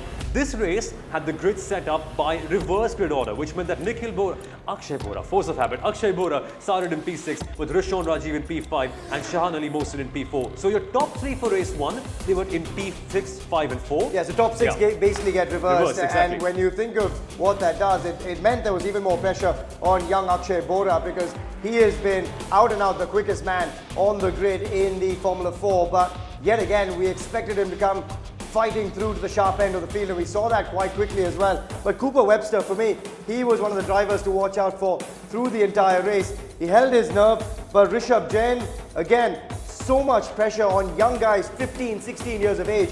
And if you're wondering how they're competing, remember, you can get a racing license under the age of an actual driver's license at the age of 18. So for me, Cooper Webster to be able to hold on to all the pressure in the world, as you said, like a sponge, soak it all up, actually pull off a bit of a gap as well, and then unrelentingly hold on to it through the course of the race, even with the likes of Ruhan Rajiv. You had a brilliant run coming in from the back as well. Rishabh Jain, again a few mistakes. We saw a few moves down the inside.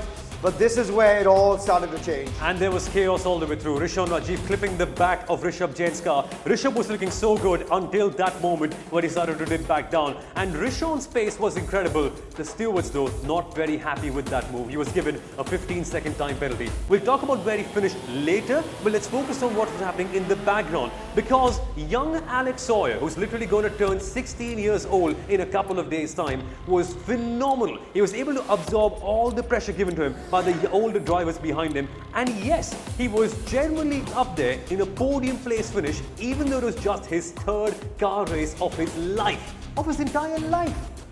Yeah, brilliant from Alex Sawyer. And when you look at overall what this race means to each and every one of these youngsters, it is such a tough field to go through as well. The likes of Shahan Ali Mohsin, Akshay Bohra, Ruhan Rajiv. For me, I think Akshay Bohra, you've got to mention him because the maturity that this young man shows, even though it's a reverse grid, he bided his time, waited for the right moment and then launched the attack to fight through the pack as well.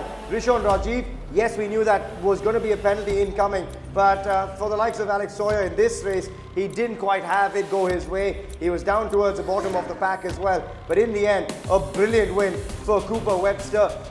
For me, this was a commanding race as well. Look at the gap that he had out in front, and it did not change except through the mid-pack where we saw a lot of argy-bargy sort of battles come through the pack. Arjun Cheda, Jack Taylor, but also tells you when you've got 9 different nationalities on display in the Indian F4 Championship, you are going to get a lot of slicing and dicing through the youngsters too. And the interesting part was that the pace between Cooper Webster, Rishon Rajiv and Akshay Bohra was literally within 1/10 of each other throughout the entire race. That was the most amazing part, that they're all so closely matched, and the difference eventually can end up being track position. And track position was vital for Rishon Rajiv, because Akshay Bohra was consistently hammering in some very, very good laps, but Rishon was just composed. He knew that yes, his tires were wearing out very, very quickly, but he just had to be good at a few certain corners, and that is some great tactical awareness. He knew that if he could be fast off the exit of the final corner and also fast off turn 3, he could genuinely control the pace, which is what he ended up doing for quite a while.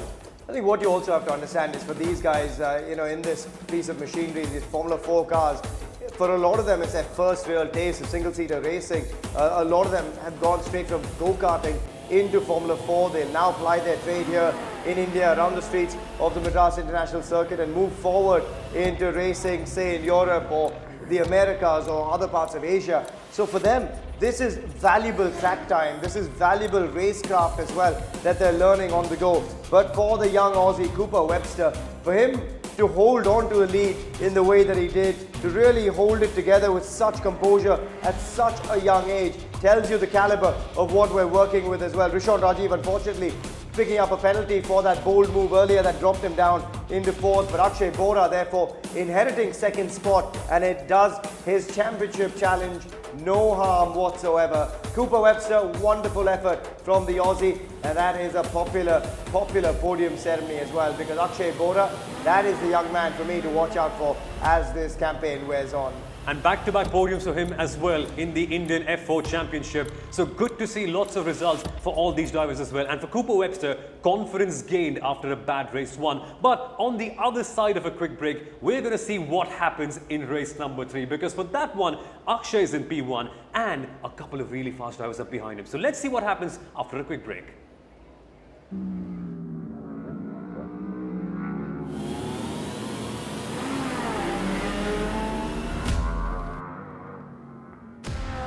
India, it's lights out and away we go. The FIA Formula for India is here.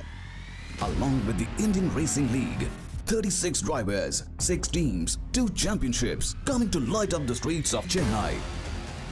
More thrills, more adrenaline and plenty of action with India's first night race at the heart of Chennai. Are you ready?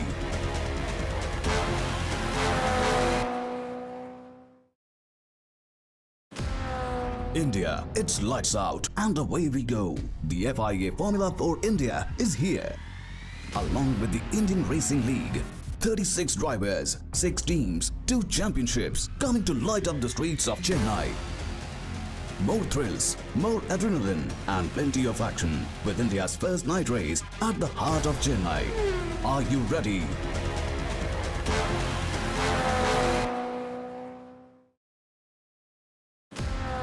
India, it's lights out and away we go. The FIA Formula for India is here. Along with the Indian Racing League, 36 drivers, 6 teams, 2 championships coming to light up the streets of Chennai. More thrills, more adrenaline and plenty of action with India's first night race at the heart of Chennai. Are you ready?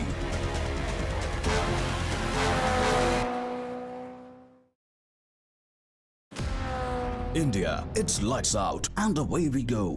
The FIA Formula for India is here. Along with the Indian Racing League, 36 drivers, 6 teams, 2 championships coming to light up the streets of Chennai. More thrills, more adrenaline and plenty of action with India's first night race at the heart of Chennai. Are you ready?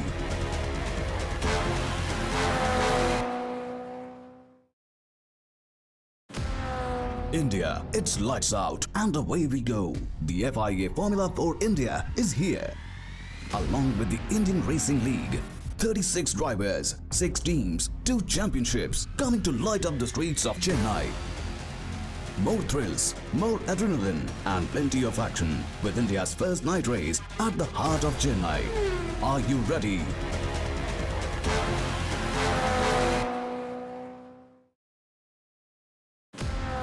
India, it's lights out and away we go. The FIA Formula for India is here. Along with the Indian Racing League, 36 drivers, 6 teams, 2 championships coming to light up the streets of Chennai. More thrills, more adrenaline and plenty of action with India's first night race at the heart of Chennai. Are you ready?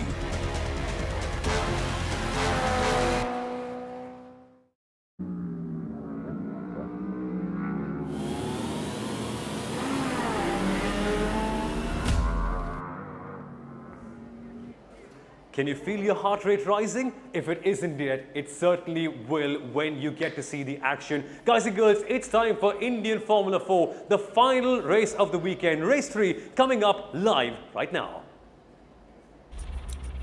We are back in action once again in the F4 India Championship 2023, the opening weekend here on the Madras International Circuit in the home of Indian motorsport, Chennai. This is a fabulous race circuit and it's already given us 2 fabulous action-packed encounters in this first of 5 rounds in the 2023 encounter. We stay in Chennai for the entirety of the season after planned trips to Hyderabad and the BIC circuit at Bud ended up coming to nothing. We will hopefully return in 2024. However, we are still going to have a very exciting season here in Chennai. And after we have already had the first 2 races of the season, victories for a fantastic Akshay Bohra in race 1 and a brilliant rejuvenation for Cooper Webster of Australia in race 2, we are potentially on the course for a 3rd different winner in 3 races, and that would really set us up for an exciting championship assault. I'm Jake Sanson, beside me is Sunil Arora, and it's time for race 3 of the weekend to get underway. Thank you so much for that, Jake. And yes, let's take a look at the starting grid for race number 3. This was set up by a qualifying session early on in Saturday. And Akshay Bohra was in P1 yet again, got pole in both those sessions, and his lap time was phenomenal, 1 minute 36.5. We've not seen a lap time faster than that in the entirety of the weekend. That's a good one. Ruhan Rajiv second once again in qualifying, followed by Alex Sawyer.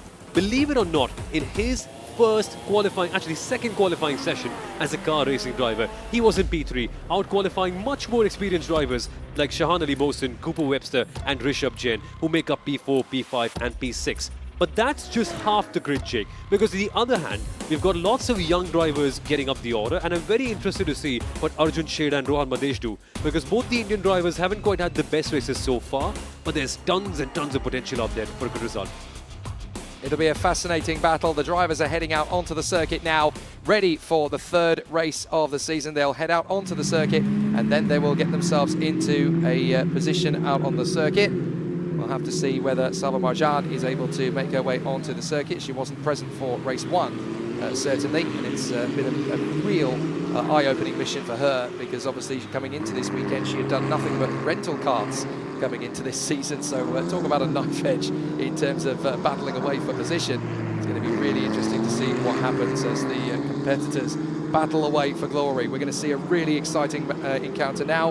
Having had 2 different winners in Akshay Bohra and Cooper Webster, there could be a chance of a 3rd different winner, especially seeing as how strong Ruhan Rajiv was in race 2 to be able to fend off from the challenge of Akshay Bohra. Of course, coming into this 3rd race, one of the things that's going to be a real factor in this particular battle is going to be tyre management. A lot of the drivers have really struggled to keep their tyres up to a decent life for a long duration of time, and that means that we're going to have a really intense battle in the 3rd race as drivers are trying to hang on to their tyres on a knife edge. Not everybody is going to have a good run of it. I tip big things for this young lad, Alex Sawyer, the number 11. The number 11 is Shahan Ali Mohsin. His teammate is Alex Sawyer, the Vietnamese driver. But both of those guys for the Hyderabad Blackbirds team have the potential to win several races over the course of this year. Shahan Ali Mohsin, of course, still right up to speed, having not raced a car for an entire year. So very impressive for him. And Alex Sawyer, of course, in his 3rd ever car race going into this one, did a very solid job in race 2.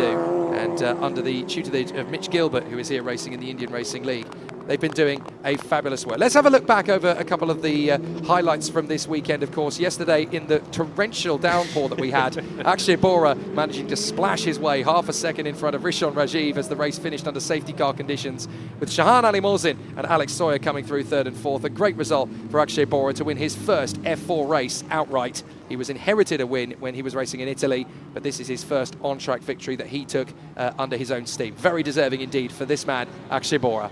but it didn't quite feel like his first victory. The amount of maturity that he carried all the way through in that drive was something very, very remarkable, because holding on to the pressure of someone like Ruhan Rajiv attacking you, that takes a very, very calm brain, and that is something that we saw with Akshay Bohra yesterday. At this moment in time, we're seeing live footage of the cars heading off the pit lane and heading towards the grid, and it's going to be very, very exciting to see what they can put up in only the third race of the Indian Formula 4 Championship. A word on the tyres, Jake. You brought that up a little bit earlier. 31 degrees Celsius, feels like 35 out here. 74% humidity. And normally, when you go out for a walk, when you go out for a stroll, you come back with your clothes being completely drenched in sweat. Imagine what's it like for all these 15-year-old kids, especially for someone like Jack Taylor, or perhaps someone like, for instance, if you really go to someone like Norris Kaffour, or even, for that matter, Cooper Webster. These are, I think Norris a little less so, because he's done lots of racing in Singapore where the humidity is high. But for someone like Cooper Webster or Jack Taylor, it's going to be tricky, because humidity is really something that you don't get back in Australia. But even then, Cooper was able to pull off this earlier on in the day, winning race number 2, the reverse grid 1. Yes, it was hot, but it didn't matter, because he was so calm, so collected, managed the tyres incredibly well, and holding on to some great pressure at the start from a few drivers. And when the champagne popped, finally, he had some smiles on his face. But the interesting part was, in the post-race interview, Cooper wasn't laughing, Cooper wasn't going out with joy. He knew that he was capable of this. It felt like this was all meant to be. Yeah, it was justice for Cooper Webster after the difficult start to his weekend to come back and fight for the victory and then take it by 6 seconds. A much bigger gap than we saw between Akshay Bohra and Ruhan Rajiv in race 1 yesterday. Now we're going to get to see what Cooper Webster can do with renewed confidence and a car that can really hack it. 5th position on the starting grid. I would tip big things for him in race 3. Now that he's got that first win off his chest, the monkey's off his back to a certain extent, now he can really push for it. And I think he's going to be very interesting to watch now over the course of not just this third race of the weekend, but the rest of the series. I think he's definitely going to be mounting a title attack and try and take on the likes of Akshay Bohra and Ruhan Rajiv. He's definitely going to be one to keep an eye on, and certainly I think he's got an excellent shot at doing something special. The cars are making their way to the starting grid, and they're going to be forming up on the starting grid once again. But Akshay Bohra and Ruhan Rajiv will take their customary places on the front row of the starting grid after their performances in race 1, and then doing so again in race 3. But Cooper Webster, for me, definitely one of the 2 drivers in the top 6 that I would definitely keep a close eye on. The second of those being Alex Sawyer from 3rd on the starting grid. He made a hiccup this morning, but I tell you what, he's going to want to bounce back from that really quickly. And let's not forget that this is the Vietnamese driver's first ever race weekend as a car driver in racing. So this is a big, big moment. The drivers from the Indian Racing League are making their way to the starting grid to join the dignitaries out on the grid. They're going to have a really exciting run as they continue to battle away and have a strong run. I can see already the likes of Ruhan Alva did a fantastic job in the Indian Racing League first race. The likes of Nicola Verda and Carl Kumaran are making their way to the starting grid as well, so that they can witness this fabulous grandstand full of spectators on the main straight. It's great. There is a real thirst for racing in this country. I was here last year for the first Indian Racing League, and as it just continues to grow, the passion and the flavour and the excitement for motor racing at the top level in this country just keeps on growing. And let's not forget, it's been backed by the right people as well. Since the last Indian Racing League, we've had Formula E come to the country with the Hyderabad Street Circuit. We've had MotoGP come to the country as well with a big league. And we're also seeing more bigger series come up in the world of bikes as well, with the Supercross Championship also meant to come up. Lots of structural developments, and the Indian Formula 4 Championship is one of the biggest ones. Because think of it, if you're an Indian driver, right, you're done with your MRF 1600s or a JKTR 1600s or the LGB F4s, and you want to go abroad. What's your next step? Where do you go to? Straight up to Europe? That's a very, very costly choice, and you'll be presented with different conditions, a different car altogether. You'll probably have to live away from your parents as well. Food is different. Workout, it'll be a lot harder for you as well. So you need an intermediate step so that you get used to the challenges of the Formula 4 level at least, so that you can then adapt to lesser things when you're back in Europe. And this is that one championship that really helps in making all these things happen. So kudos to all the organizers for putting it together. And yes, it's only year 1. We only have around 12 cars so far, and more will be added on as more people understand the value of this thing. But the important part is, we've got cars on track, and it's a very strong grid. Drivers who are actually on their way to bigger things in the world of Formula racing. Absolutely, I quite agree. I mean, you've got to look at the talents of Akshay Bohra. Rishon Rajiv has obviously had his hand in the Ferrari Academy in years gone by. Cooper Webster did a fantastic job in GB4 this year, and already a race winner after his performance in race 2 earlier. Very impressive performance from him. Alex Sawyer, Shahan Ali Mohsin, the two Hyderabad Blackbirds drivers, both very capable talents. Even Rishabh Jain, I think, for the Cheno Turbo riders, did a very excellent performance indeed in his first race yesterday. Was very solid and consistent in race 2 earlier as well, so good to see those guys really starting to make an impact. We haven't really seen yet what the Bangalore Speedsters or the Goa Races drivers can really do yet. They're still sort of getting themselves up to speed, as it were, so we've still not really seen the best yet from Arjun Chaheda or Jack Taylor, or from Rohan Madesh and Norris Gafoor. We are still waiting really to see the best of them, and that's going to be interesting to see what will happen. And don't forget, of course, that we're still waiting for Dion Gowda, who's going to be joining the Speed Demons Delhi team, I do believe, next time out from round 2 onwards. So he's going to make a big impact in this championship. He is a very strong competitor, raced all year in Great Britain, knows how to be competitive and on the pace straight away. So watch out for Dion Gowda when he joins in from round 2. Having a very competitive and even field, even though he's missing the first 3 races of the year, I think he'll have plenty to say in the remaining 12. Absolutely, and I think we can split the grid into 2 halves in a way. The first half is drivers who want to practice their craft. Drivers like Akshay Bohra, drivers like Rishon Rajiv, Shahan Ali Mohsin, Cooper Webster. These are people who have done lots of racing internationally and domestically and want to sharpen themselves and test them against the other really good and strong drivers. They're there to see if they still have it and to also sharpen up their game. The other half of the grid, drivers like Jack Taylor, Norris Gafoor, Rohan Madesh, Arjun Chheda, they're into the world of car racing for the very first time, and for them, it's not really about the competition. It's about developing themselves as drivers. In the world of karting, you do have a few mechanics and engineers, but you don't have that sort of scenario where you can sit down with an engineer and chat about data. How does the car feel technically? Where can you make some improvements? These sort of learnings will carry them really a long way forward in the world of motorsport. So it's interesting to see how the grid is split up. But I also find it interesting, Jake, that some of these drivers are actually challenging, even though they're here just to learn. Like Alex Sawyer. He's not meant to be fighting for a podium in any conventional sense of the way. It's only, first ever car racing weekend? But he's up there all the time. This guy's also having fun watching. He's got the best seat in the house, hasn't he? Fantastic stuff. And that's one of the things I love about where we are in Chennai. We're right in the heart of the Indian countryside. And as much as I loved visiting Hyderabad, I've said this to a few people, Chennai, for me, feels like the real lifeblood of Indian motorsport because it's right in the heart of the epicenter of the countryside here. It's right in the heart of Indian workforce. It's kind of the beating heart of the nation here, this particular part. You see India as it has grown up and as it has evolved. And this circuit and all of its motor racing activities is right smack bang in the middle of it, right in the heart of the wildlife, the culture, the lifeblood. It's a wonderful, wonderful place. And the interesting part is it's grown with time as well. Back in the day, it was just a piece of tarmac with some grass around it. Now look at the pit building. It is genuinely, for a club circuit, world class. We've got tremendous facilities, lots and lots of space for the drivers and mechanics, lots of place for them to work on their cars, have media duties as well, interviews, the pit lane is fully up to spec, race control towers are so good, the broadcast setup is also right up to par as well. So for a club racing circuit where we normally only have domestic races, that is superb. And these sort of structural changes will really help put India on the racing map in the long term. And the Indian F4 certainly helps out with that.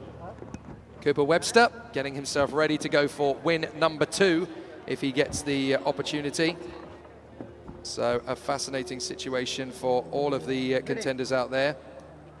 So an interesting situation for all of the contenders to come into the 3rd F4 race of the weekend and the first ever F4 India race weekend, the 3rd ever race in F4's history in India. There is Akshay Bohra getting himself ready from pole position. Alongside him on the grid, Rishon Rajiv in the Speed Demons Delhi car. It would be fascinating in this 3rd race because we've had 2 races now where these two have gone head-to-head, essentially. Akshay Bohra versus Rishon Rajiv. In the first race, I think the rain really came at the wrong moment for Rishon Rajiv. He had a chance to go for Akshay Bohra, and obviously the safety car coming out to finish the race. He might have had a chance to go for it on that final lap had that not come out.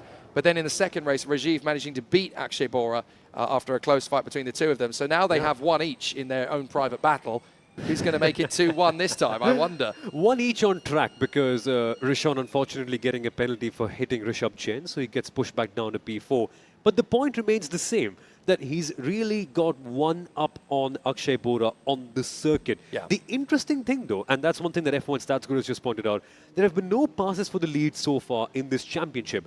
Whoever has led the race has won the race, which means that it's a good sign for someone like Akshay Bohra. But I don't want to dive too deep into that because I really get a feeling Rishon Rajiv has learned his lesson. In the last race, he pushed a bit too hard at the start and had barely any grip left at the end. Tyre management, you spoke about it early on, Jake. I think all these drivers need to be smarter with it. And as more time goes on, they're learning more about the track, the conditions in the car, and even themselves as well, about what sort of circumstances they need to put themselves in to get the best results out. Yeah, spot on, Samil. You really need to be keeping yourself focused all the way through. Tyre management is really what's going to be the key factor in this third race. They're pushing themselves to the limit. They know a lot about what the circuit will and won't do, what they can do in the car as well. So that will be a really determining factor about how this continues to progress.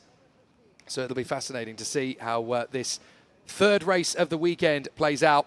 We're going to have a really exciting challenge now for all of the contenders. But it will be a tough one. Everybody is now gearing themselves up for an interesting conclusion to the showcase. And now the 10 drivers that will take up the start. We're told that Sava Marjan will not start the third race. Very unfortunate indeed. And hopefully she'll be back and more closer to the pace, ready in terms of the second round of the championship. But the 10 drivers that are going to be taking up the start, the 3-minute board going up. So non-essential personnel now clearing the grid. And the fans in the stands having an absolutely fantastic time of it as we gear up ready for the third and final F4 India race of the weekend's first ever showcase. A fabulous battle. And this Madras International Circuit, a really good place to start it, to be fair, because it really tests the drivers to their extreme limits. This is a circuit with a lot of blind apexes, a lot of fast sweepers, a lot of tricky corners to negotiate. You have to be really on your A game to get this place right. Absolutely, with the grass on the outside as well, you cannot make a mistake because if you do, that could well be race over. So the stakes are high for all the drivers as they get in for the final race of their weekend. But there'll be another Indian Racing League race coming up after that one, folks. So stay tuned on the broadcast as things come along. But take a look up in the air, everyone. Take a look up in the sky. It's blue. It's not all full of dark clouds. And that's a great thing because yesterday, towards the end of the race, we had literally something out of what? A King Kong movie, right? Imagine the final battle of that movie when you're fighting with a dinosaur and an ape and there's a dark sky background. There's this storms rolling around, the rain completely drenching you off. It was that sort of condition and the drivers survived on slicks. Today, it's much better, it's much clearer, we don't need umbrellas, and the best part is, with that, we can get some proper good racing, which is what we've been waiting for such a long time now. Yeah, the skies did look a bit like a Godzilla reboot, didn't it? It was, it was a bit ominous. Fortunately, though, we are now prepared and setting off, ready for the third and final F4 India race of the weekend. Race 1 was taken by Akshay Bohra, the second by Cooper Webster. Are we going to get a third different winner from the 3 races? That's up to Rishon Rajiv to make the attack on Akshay Bohra, to see if he can work his way through. And then, of course, on that second row of the grid, what can Alex Sawyer and Shahan Ali Mohsin of the Hyderabad Blackbirds do? And can Cooper Webster even bounce his way through from the third row of the grid to challenge? He's now got the confidence of that victory. You can't underestimate what that does to you. Knowing that you can win races, now that you've actually done it, then you can galvanise that and channel it and focus your energy into making it happen a second time. I agree, yeah, because it's good validation, isn't it? It's a lot like when you finally get a match in a dating app, even though you know you're a really pretty person. You're like, finally, yes, it's validation for who I am and what I do. Okay. It's not like that in a way. In a way. I wouldn't know. I've never had a match on a dating app before. You never need it. Never happened. In fact, if you end up getting a match on a dating app, Jake, it'll probably be a bit of a problem back home. It's never happened. It's never. So yeah, no, I wouldn't know. But that's necessary. That's necessary from a psychological standpoint because if things don't really go your way, at some point you start doubting yourself. Is it me that's the problem? And eventually, that's what could have been the case for Cooper Webster. I'm so glad that's the case, that he's finally got a win, because now he knows that he can do a really good job in the right conditions. Can he manage dirty air? With these cars, that's going to be a genuine problem. Now, I know it's not a very aerodynamic car in that regard. Honestly, there are more aerodynamic racing cars in India, like the F2000, more reliant on the aero when you go on higher speeds. But with this thing, it still does make a difference. So when you're stuck behind and someone's blowing a lot of hot air onto your car, it could become either very understeery at times or very oversteery as well, as you end up losing all rear grip. And that management is probably why Cooper couldn't quite get ahead in the race yesterday, even though his pace in clean air was quite good. So now the drivers finish off their formation lap. They'll come off the final turn and make their way back onto the home straight again. And this will be the warm-up they've been waiting for. A very exciting start in prospect here as Akash Bohra brings his Godspeed Kochi, number 31, with the blue nose and wing to the pole position on the starting grid once again. Alongside him, the Speed Demons Delhi car of Ruhan Alva, then the Hyderabad Blackbirds pair of Alex Sawyer of Vietnam and Shahan Ali Mohsin, the Indian superstar, running fourth on the starting grid. Then we have the two Chennai Turbo riders of Cooper Webster of Australia and Rishabh Jain of Singapore. Then we have Arjun Chaheda, Rohan Madesh, Jack Taylor and Noris Kafour to finish off the grid for the Goa Aces and Bangalore Speedsters. The drivers are in position, the 5-second board goes up and we're ready for the third and final F4 India race in the first ever weekend of the championship here on the Madras International Circuit. The lights come on. When they go out, we'll be racing for the third time. Let's race at the Madras International. A good start from the pole position for Akash Bohra. Terrific start from Cooper Webster. He's already pushing through to second position past Ruhan Alva on the far side, but he has to get back into third position. He slots his way through, but a massive launch from the Australian as he now comes through to third position, challenging for second already on the inside of Ruhan Alva as Jack Taylor goes a little bit wide on the far side, and that's Akash Bohra running off the road in turn two. He's going to have Ruhan Alva to his left, coming through on the far side. Rajiv's off the road. Cooper Webster's going to go for the lead on Bohra. Brilliant start from Cooper Webster. He comes through to the lead, Bohra's down a second, and Ruhan Alva has to recover at the back. That is a phenomenal start from Cooper Webster. Race awareness at the absolute limit. He saw Akash Bohra making a mistake. He saw a gap and he took it. Contact! Akash Bohra diving back for the inside of Cooper Webster, and he manages to get back through. Goodness me, what a race we're on now. That's a risky move right there from Akash Bohra. I think he's just losing his patience just that little bit because he made that error earlier on. I wonder what the stewards have to say about that. But nevertheless, regardless of that move being made, Cooper Webster has had the most phenomenal start. That guy started in P5, went up to P1 and is now back down to P2. And I'd like to talk about that awareness bit. He saw a small gap and he said, I'll take it. Thank you very much. And great congratulations to the Bangalore Speedster pair as well. Rohan Madesh and Noris Kafour managed to work their way through that chaos. They're in 5th and 6th places as well now, so a great start for them. They've definitely made good work of things. Rishabh Jain had a difficult start as well, down to 10th. Now here's the replay. Bohra diving on the inside of Rajiv. But look, Rajiv is basically left with no racetrack left to play with as he comes through. He's on the grass, so too is Rishabh Jain. So they both dropped it on the first lap. Now here's what happened with Akash Bohra. Look, he's got one wheel on the grass as he makes the move there on Cooper Webster. I wonder what the officials will have to say about that one. To be perfectly fair, that didn't quite seem like a place where you conventionally make a move. So clearly Akash Bohra wanted to get a move. Sawyer drifts off the road and he's going to spin it. Careful, careful. Manages to catch it. Several drivers running deep. Gafour loses ground to his teammate Madesh. And I think Arjun Chaheda has lost ground to Ruhan Alva there as well. Craziness is happening at the Madras International Circuit. These are all youngsters, all young kids racing in their first few races in the world of Formula racing.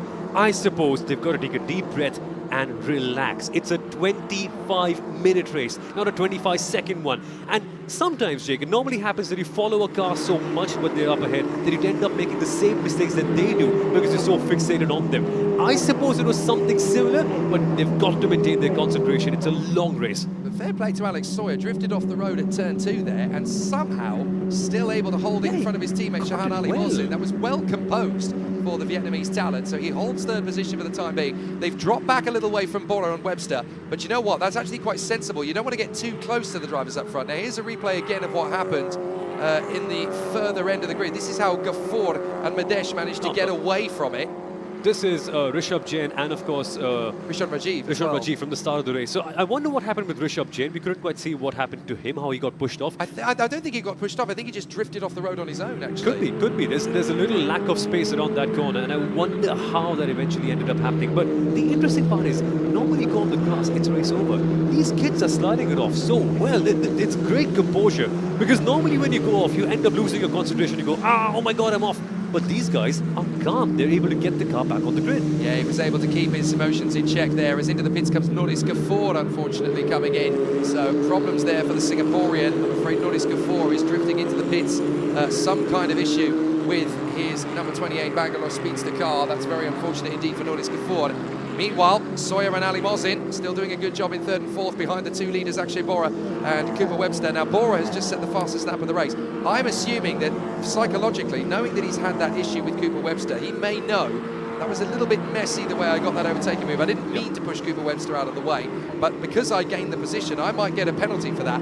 So Bohra has now just got to knuckle down, push like stink, build a gap, try and get away from Cooper Webster, in the fact that if he does get a penalty, he might still be able to take the victory out front. You're absolutely right, but for Cooper Webster it's a bit of a problem, because the fun fact is both him, Rishon and also if you add in Akshay Bohra as well, they've been clocking in roughly the same lap times for the last two races. Yes, when we had Cooper Webster in the dirty air, he was much slower, but Rishon and Akshay almost the same lap times all the time. When you had Cooper in the lead in the last race as well, they were also clocking in lap times that are just under a tenth of each other.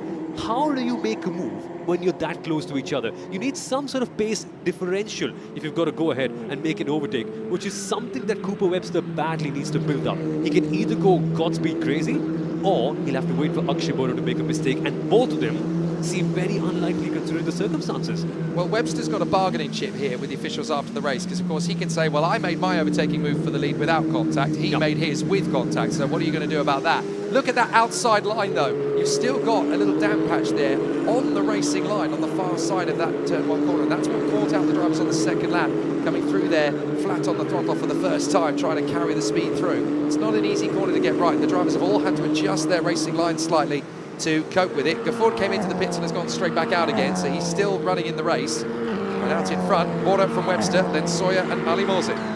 Watch out for Ruhan Rajiv in P6 though. He's only a couple of seconds behind Ruhan Madesh, and fair play to Ruhan Madesh. He's not had a lot of experience in Formula 4 cars before this. A messy first couple of races heading into this one, but I like what he's doing. He's consistent with the pace and on the mid 1 minute 38s, similar to Shahan Ali Mohsin, who to be fair has done a lot more Formula car racing than him. So good kudos to Ruhan Madesh, but Ruhan Rajiv undoubtedly has been the quicker one of the lot. He in fact is closing in with roughly 0.8 of a second per lap, so that battle could clearly be materializing in the next couple of laps.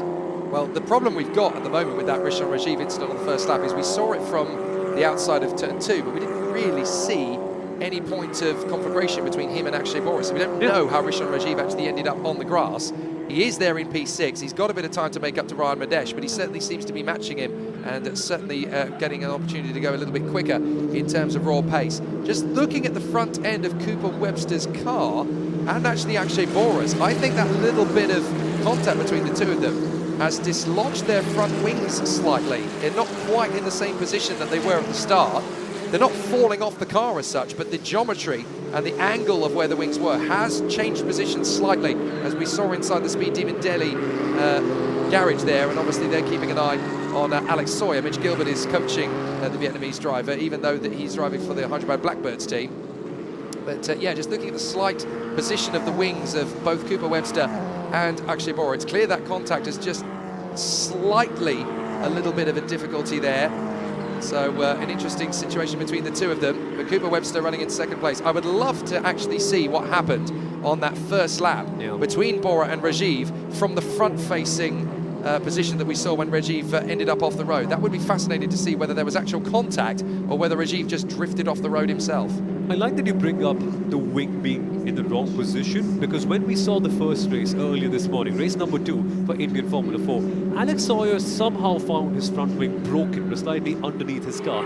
It wasn't scraping as much, but the lack of front wing aero really made a difference. His lap times were very scrappy, he wasn't quite able to get a good result, and eventually ended up finishing towards the back end of the grid. In fact, he was last with 1 lap down because he had to make a pit stop to fix it. But it makes a difference. Even though it's not the most aero-sensitive car in the world, just to not have your front wing in the ideal position will clearly add a couple of tenths to your lap time. And I wonder, Jake, if that is going to be ultimately the difference maker between these drivers. But still, the pace being set by Akshay Bohra, I'm so glad that we don't have a safety car, because in both the races that we've seen so far for the Indian F4 Championship, we have had a safety car interrupting the momentum. Right now, this is where the drivers really get to learn a lot about their skill. When they've got to go out there and put in some clean, hard, consistent lap times. Can they do it? Can they manage the tyres? In both the races, they've had safety cars, Jake, and even then, they were struggling for tyre grip. Now, they don't have a safety car. The race is longer. It's in the middle of the afternoon. It's going to be even hotter. So in the end of the race, I wonder how hard they're going to be sliding, because this is what you need to be prepared for when you go to F3. Yeah, this is definitely going to be the toughest race of the weekend for any of the drivers out there, because now they've spread out a little bit and it all comes down to the pressure that the tyres, the sort of the tyre management they're going to be able to do under. And like you said earlier, that 31 degrees Celsius air temperature and having that high humidity, this is going to be the equivalent of running 2 triathlons back to back in the car. It's going to be so physically demanding for the drivers. They're really going to be coping. Even the Indian nationals who are here, who are used to these air temperatures, are not going to be used to this level of intensity in the cockpit of an F4 car. So they're really going to be stretching their own limits. Cooper Webster still trying to keep himself relatively close to Akshay Bohra. In the first sector, Webster was actually fairly similar in pace, and so again in the second sector, the difference between them is thousandths of a second across the sectors, never mind hundreds. They are so evenly matched. Exactly, that's the problem. They are so good and they're so evenly matched that when one of them gets track advantage, it seems to be it. And that's why F1 Stats has come up with such a cool stat, that we've never seen a pass for the lead in this championship leading up to this race, when we saw Cooper Webster make a move at the early part of the race. Incredible stuff. And I wonder, Jake, as the championship goes on, how close are they going to be for points? And maybe, just maybe, that one bad qualifying session for Cooper in Q1, I wonder if it's going to come back to haunt him, because they're so evenly matched up. Well, he's got to hope that there's a similar issue for Akshay Bohra later in the season when he can even up the score. Yeah. Dion Gowda must be looking at this thinking, oh, there's a 3-way fight for the championship that I'm going to be coming up to. Four, I suppose. Also there. Yeah, of course, Ruhan is there, Akshay Bohra is there, Cooper Webster's there, and even Alex Sawyer looks like he's going to come up with some decent points in this one, as is Shahan Ali Mohsin. So Dion Gowda watching this must be thinking, well, actually, they're taking points off each other. There's no one dominant force. I can come in and really mix it up and cause some headaches, which is exactly what he'll be hoping for. Exactly, and fair play to Akshay Bohra for doing the sort of drive he's done after the first lap. But for sure, even if he ends up winning the race and if there's no penalty, I'm sure he'll go back home and analyze this and be, okay, could I have made this move a little bit cleaner? Could I have waited a little bit more? And at the end of the day, I wonder if he could have checked, because the pace is so evenly matched. Could he have waited for another lap to make that move? It's a good question. I'm actually keeping an eye on Cooper Webster's car. See, when we get the next shot of Cooper Webster's car when he's coming up the straight and he's coming straight towards us. Right, look at his car. That looks like it's slightly crabbing, actually, after the contact that they had on the first lap. I wonder if it's just slightly out of skew. I think there's just a slight issue with the geometry of the car. So that's something that Cooper Webster will be having to deal with in car and adjust his driving accordingly.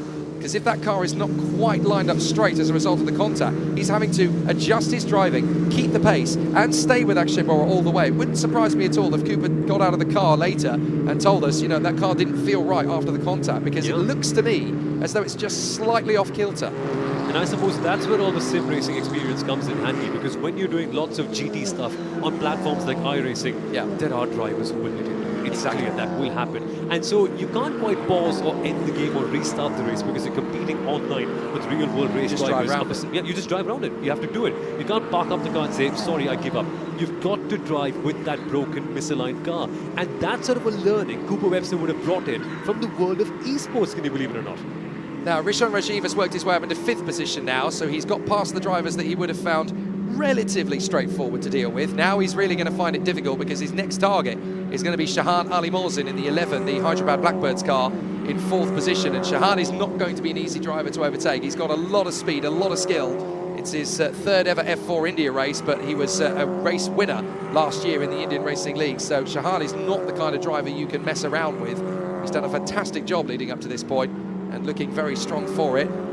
So there is Bohra, there is Cooper Webster, staying within 2 seconds, but I just think there's a slight issue with the suspension geometry of that car. This is amazing though. Sawyer has just dropped his teammate Shahan Ali Mohsin. He's just left him for dead. And when you look at the kind of speed differential between the two drivers at this stage of the weekend, at this stage of their career path, Shahan Ali Mohsin has done a heck of a lot of laps around this place.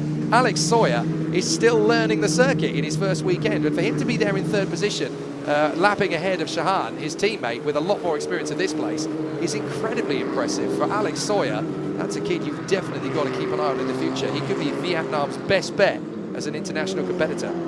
No, he's genuinely been mighty, mighty good so far this weekend. But I wonder what's up with Shahan, because his pace was a lot better in the races that we've had earlier on. In fact, I think I saw him in the late 1 minute 37s in the last few races, and now he's clocking in the mid 1 minute 38s. So clearly, something's up. He's very experienced. He's got lots of technical knowledge from the world of go-karting. But these cars are also different.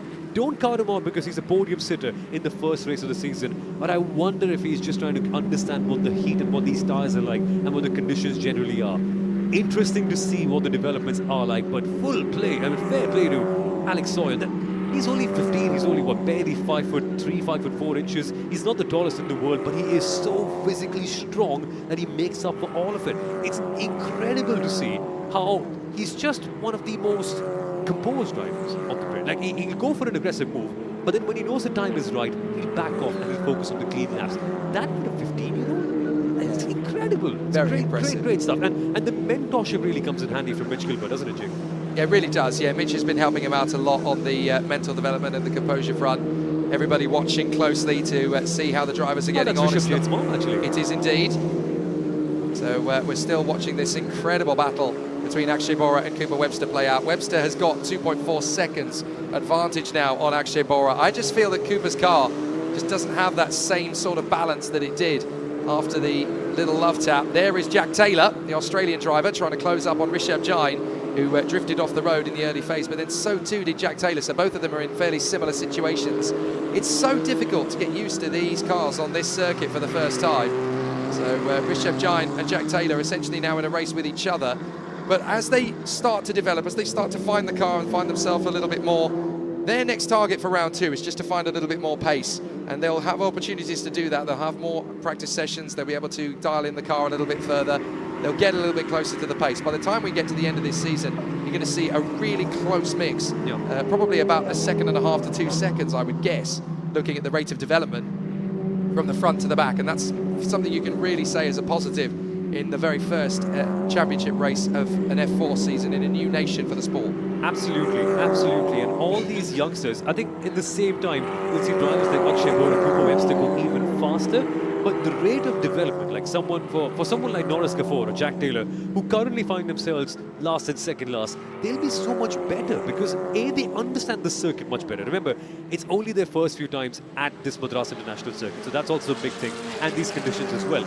But as they understand the car, as they understand working with engineers, as they understand data, as they understand dirty air, as they understand marbles and stuff like that, they will really be able to develop a big muscle memory of sorts, and that's what really comes in handy for drivers like Akshay Bohra and Cooper Webster. They have done so many races that when you present a different circumstance to them, it's like they bring back their memory. It's like a chess grandmaster, right? They've memorized like 10,000 games of chess, so they know exactly what's going to come up next. So for instance, when Akshay Bohra gets pushed out wide onto the grass, he's been there before, so he knows exactly what to do with the car to make sure that he gets out on the track cleanly.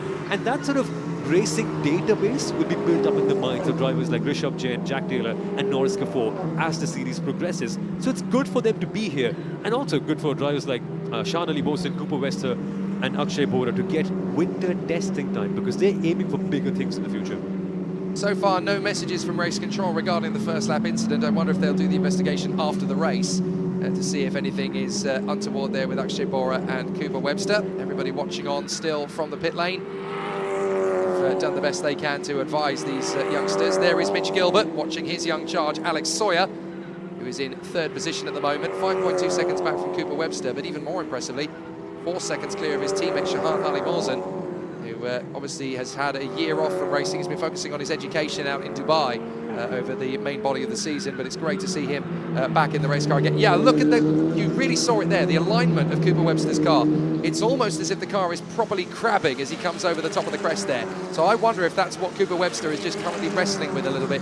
The car just slightly out of line. It's not quite as central as possible. That little bit of contact might have just done a little bit more damage than Cooper Webster first realised. But the gap between them in terms of lap pace, incredibly, is still only about 1/10 to 2/10 of a second per lap. So what Cooper Webster's actually doing to stay as close to Akshay Bohra as he is with potential damage to that car is actually saying a lot more about the Australian in second than it is about Akshay Bohra in the lead. Absolutely. It's incredible to see what is happening right now with Cooper Webster's car and how he's still able to maintain the pace all the way through. But this is the fun part of the race. 6 minutes to go plus one more lap. By this point, the drivers will be drenched inside. I wonder if there's sweat in their eyebrows, because normally that tends to happen in Chennai as well, and that can drip down and maybe compound your vision, and that's a really big problem for them to face in. But the second thing, Jake, rubber being worn off. These MRF tires are incredible at the grip that they provide, but eventually by this stage of the race, the drivers will be struggling for grip. I wonder, have they got enough of those tires left now? Let's look at the second car. Let's look at Cooper Webster. Here we are. Now watch his car, the balance of the car as he comes through some of these faster positions. I just think the car is slightly out of whack, and how he's able to hold on to it is actually very impressive. You really get a sense of it as he comes over the next crest. When he goes through the right-hander, watch the car as he comes over the top of the crest, because you're really going to get to see the transitional change. Look, the car is just slightly out of line. It's not quite straight, and that is where he's actually really wrestling with the car to bring it home. So a very strong performance this from Cooper Webster under the circumstances. The equivalent of Michael Schumacher back in '94 in Barcelona, when he was stuck in 5th gear in Formula 1 for an entire race and still managed to bring it home in 2nd place. I guess this is essentially the F4 equivalent from Cooper Webster, just trying to keep the car on the road when the alignment of the car is slightly out of whack. He's still managing. You can see him fighting with the steering wheel a little bit through some of these tighter corners, but he's found a balance that seems to be enough to keep him going. He's got 5 minutes plus the additional lap to go. Not a single safety car in this one. Everybody's kept it, considering the drama that we had on the first lap. The drivers have been able to keep themselves in a reasonable position so far. Akash Bohra has the fastest lap of the race. Technically, he has led every lap of the race so far and got the fastest lap, but he hasn't led the entire duration of the race, because Cooper Webster and Rishan Rajiv had a nose in front for a certain time. So it's officially going to go down as a Grand Slam if it stays like this. Well, it depends on whose definition you ask, because according to the FIA, you need to have half the car ahead instead of just the nose. It's all that rubbish. Well, Cooper Webster was definitely a car length ahead, because Akash Bohra had to come from far behind him to make the overtaking move in the first place. Exactly, but if we go down that route, I think we're going to offend a few Lewis Hamilton and Max Verstappen fans and bring up some old memories. So let's not go there. Who are they? Let's talk about the learnings for drivers like Ruhan Alva and Arjun Chheda. Now, they're clocking in lap times. Ruhan Alva is clocking in 1 minute 38.3. Arjun Chheda, 1 minute 38.4. For context, their best lap time in the second race, which happened at 10 o'clock in the morning, was somewhat similar, within a tenth of those lap times. But remember, Jake, the track is easily 3 to 4 degrees hotter than that. The fact that they're maintaining the same pace, even though the track is hotter and there's no safety car in this race, I think that's development that we're seeing right before our eyes, and they're able to manage these conditions and still maintain clean pace all the way through. This is why we have drivers competing in the Indian F1 Championship anyway, so that they can learn these things. So incredible to see that. And for instance, Jack Taylor isn't quite doing the best job at that. He's having to learn, because his pace is now 3/4 tenths slower than his best lap earlier on in the morning. So he'll be going back at the end of this race, analysing what could I have done better to manage the track temperatures and heat. And eventually when we come back for the next round, I'm sure he'll be much, much better at that. And again, this is very different, as we mentioned yesterday during race 1, the difference between the worlds of football, tennis, cricket, rugby, you know, where you're learning as a teenager and all your hard work is behind closed doors. In the world of motorsport, you're under scrutiny from the age of 9 in the world of international karting competitions, and then you move up to F4 at the age of 15, and you're still under scrutiny. You're still making your mistakes in the public eye. It's a cruel and brutal world, motorsport, in the junior ladder, because all your races get televised, as opposed to all of the matches that don't get televised when you're a young tennis, football or cricket star coming up the ranks. Nothing really gets shown to the public until you're almost polished. And I find it so interesting for people like us who are able to watch their story and watch them develop. Because, for instance, if we are able to pick up that Cooper Webster, A, is struggling with the misaligned car, which he isn't. But, for instance, if that's one story we're picking up, won't it be fun to watch it like 3 races later if, for instance, Cooper yet again has a misaligned car, if he's able to go even faster than before? These sort of fun little nuggets, like tire management, like managing the heat, like managing a misaligned car, or going on the grass and controlling it. These sort of fun stories are so much fun to watch develop. And knowing the drivers, they'll be going back in and working very, very hard on that. I think we see a battle here, don't we, Jake? Shahan Ali Mohsin and Ruhan Rajiv might just be in for a proper street fight for P4. Yeah, the 11 and the 25 have actually caught each other up, so Rajiv is all over the back of Shahan Ali Mohsin now. 7/10 of a second is the gap between the number 11 and the number 25. So that's going to be the next final battle, I think, between those two cars. We'll keep an eye on them as they come back. So Akshay Bohra in front of Cooper Webster, and then Alex Sawyer just settled in now in third position, just driving the car home to what is going to be his first podium position. But Ruhan Rajiv is definitely catching Shahan Ali Mohsin. His last lap was a few thousandths of a second quicker, but crucially, the gap has come down to 6/10 of a second between the men in fourth and fifth position. And Ruhan Rajiv knows he will run out of time to go for the move because he's only got 2 laps to go. They're going to run out of time after they cross the line next time by. So there's going to be 2 laps left, and the cars in fourth and fifth position are potentially going to give us our last duel. So there is Alex Sawyer. Great work from the Vietnamese driver there in third position. There is the battle for fourth. Right, here we go. Shahan Ali Mohsin and Ruhan Rajiv. Rajiv having to try and work his way back into position, having drifted off the road, battling for the lead. He'll still be driving with the red mist, with that anger and that rage. But now he's caught right up to Shahan Ali Mohsin. Fourth position is the best he can hope for in this race, but he's only got 2 laps to go get it. And this is going to be fun. Watch the behavior of the cars as they exit the corners. How much grip do they have left? Because for context, Akshay Bohra's fastest lap in this race was a 1 minute 37.3. He's currently lapping literally a second slower than his fastest lap time. It is evident that the tyres are giving out at the end of this race. And also, are the drivers having enough concentration? Because when you're physically dead towards the end of the race, you can tend to lose out on your concentration. I wonder if that's the case. Ruhan is just closing up a little bit, and look at the slide from Shahan. There is clearly so limited rear grip. This is a good opportunity for Ruhan to attack, but this is also going to be such a tremendous opportunity for Shahan to defend. He's raced so many times here. He's won so many races at the Madras International Circuit. He knows what lines to block off, but crucially, so does Ruhan. Can he spring up a surprise here? And this is the difficulty because both cars are now really struggling for grip. Ruhan Rajiv lost half a second in the last lap to Shahan Ali Mohsin, and Ali Mohsin looks like he's having a bit of a difficult one as well. But out in front, Akshay Bohra, the time has run down to 0, so at the end of this lap, he will go into the final lap of the race. So it's going to be potentially 2 from 3 for Akshay Bohra. If he does get a penalty post-race, of course, it's going to be 2 from 3 for Cooper Webster, who has done an absolutely amazing run. Here comes Alex Sawyer, though. He, for me, is my MVP of the weekend. Absolutely incredible for the Vietnamese driver to be running in third position. Excellent run.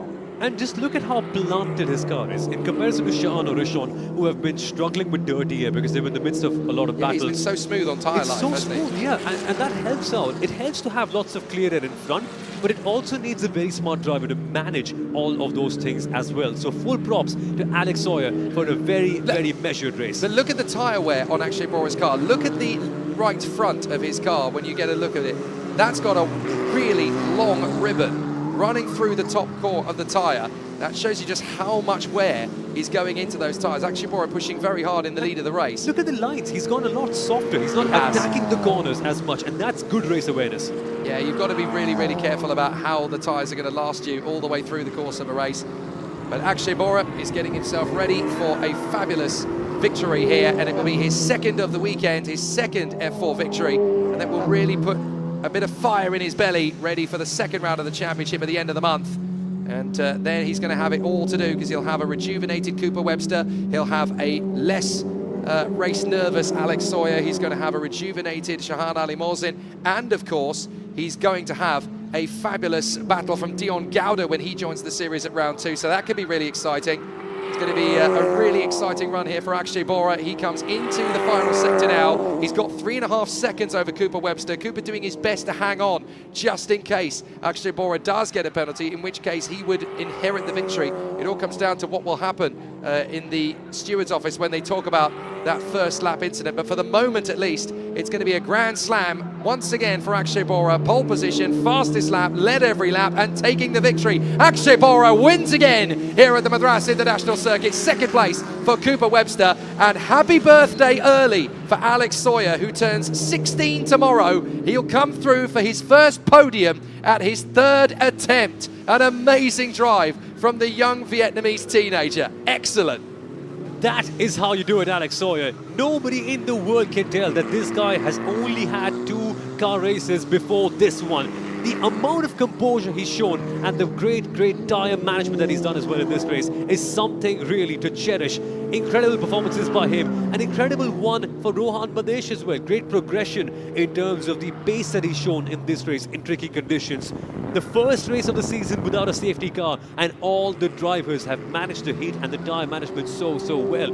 But none better than Akshay Bohra, who's actually playing tennis. All the other drivers are playing racing. This guy has gone on once again and has scored a grand slam. That is how you finish the weekend. Cooper Webster also in P2, and it started off as a very disappointing weekend for him. He's ended it on such a high, a win and a P2 for Cooper Webster. I'm sure he'll go back home feeling very satisfied with that. But 3 races, 3 podiums for Akshay Bohra. He is firmly in the driving seat for the championship. A bit of history made by Alex Sawyer as well. As far as I'm aware, he is the first racing driver from Vietnam in history to get onto an FIA podium of any kind in motorsport. Rob Nguyen, of course, was Vietnamese descent, but he always carried the Australian flag when he was competing in Formula 3000 in the early part of 2002 and 2003, first for Astra Mega and then for BCN. But I'm fairly sure, it'll need to be double-checked on the stats, but I'm fairly sure that he is the first Vietnamese racing driver ever to score an FIA motorsport podium in international competition. That will be such a groundbreaking moment for him and the country. That's amazing stuff. I get a feeling it's going to change the first FIA win as well eventually, the way things are going at this moment in time. But the winner is here with another Grand Slam, the 16-year-old Akshay Bohra, taking yet another win. 2 out of 3 for him. Let's watch him celebrate.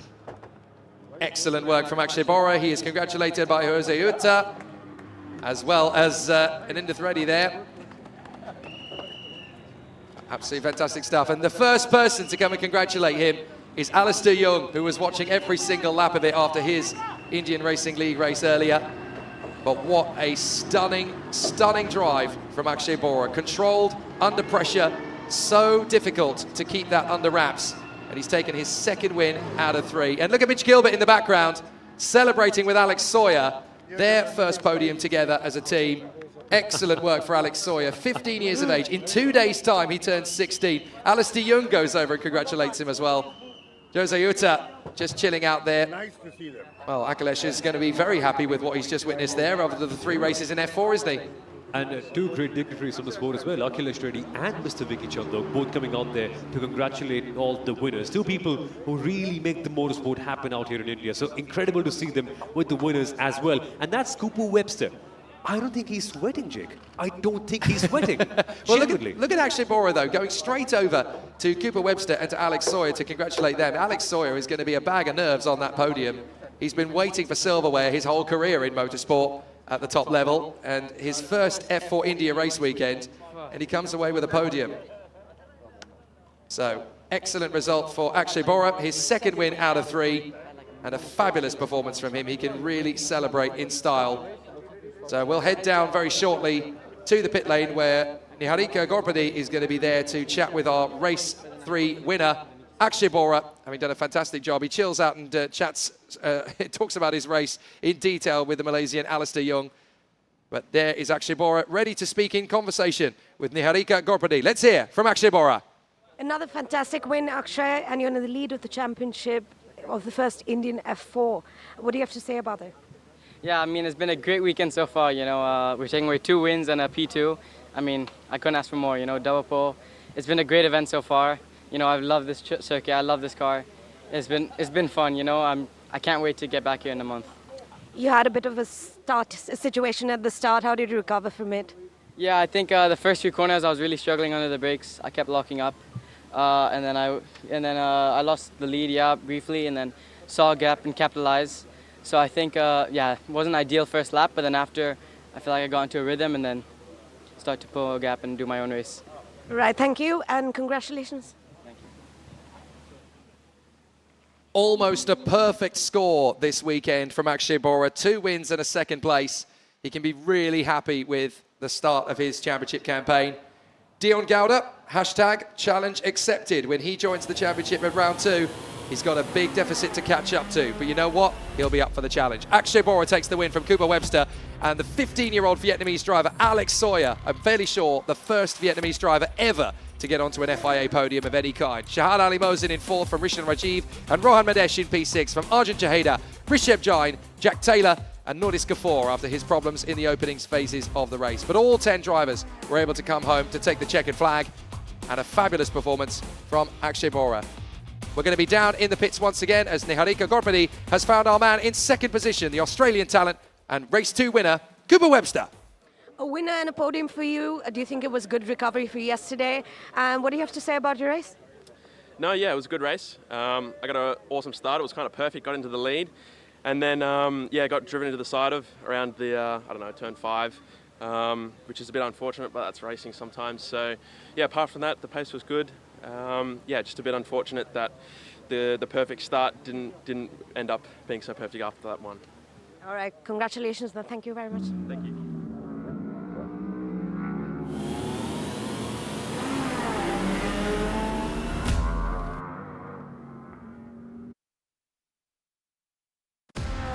India, it's lights out and away we go. The FIA Formula for India is here.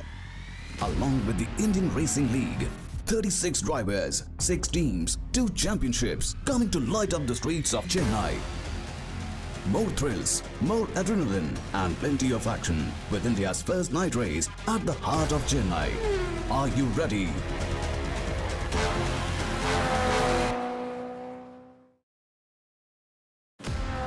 India, it's lights out and away we go. The FIA Formula for India is here. Along with the Indian Racing League, 36 drivers, 6 teams, 2 championships coming to light up the streets of Chennai. More thrills, more adrenaline and plenty of action with India's first night race at the heart of Chennai. Are you ready?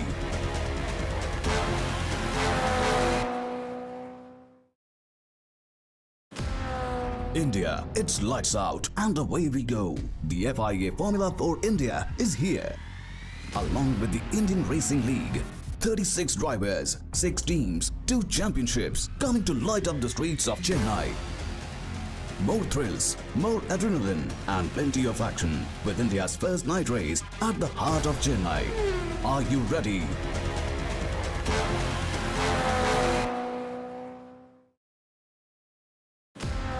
India, it's lights out and away we go. The FIA Formula for India is here. Along with the Indian Racing League, 36 drivers, 6 teams, 2 championships coming to light up the streets of Chennai. More thrills, more adrenaline and plenty of action with India's first night race at the heart of Chennai. Are you ready?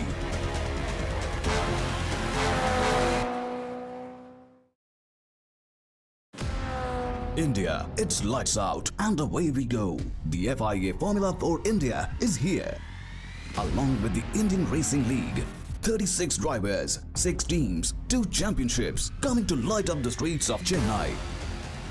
More thrills, more adrenaline and plenty of action with India's first night race at the heart of Chennai. Are you ready?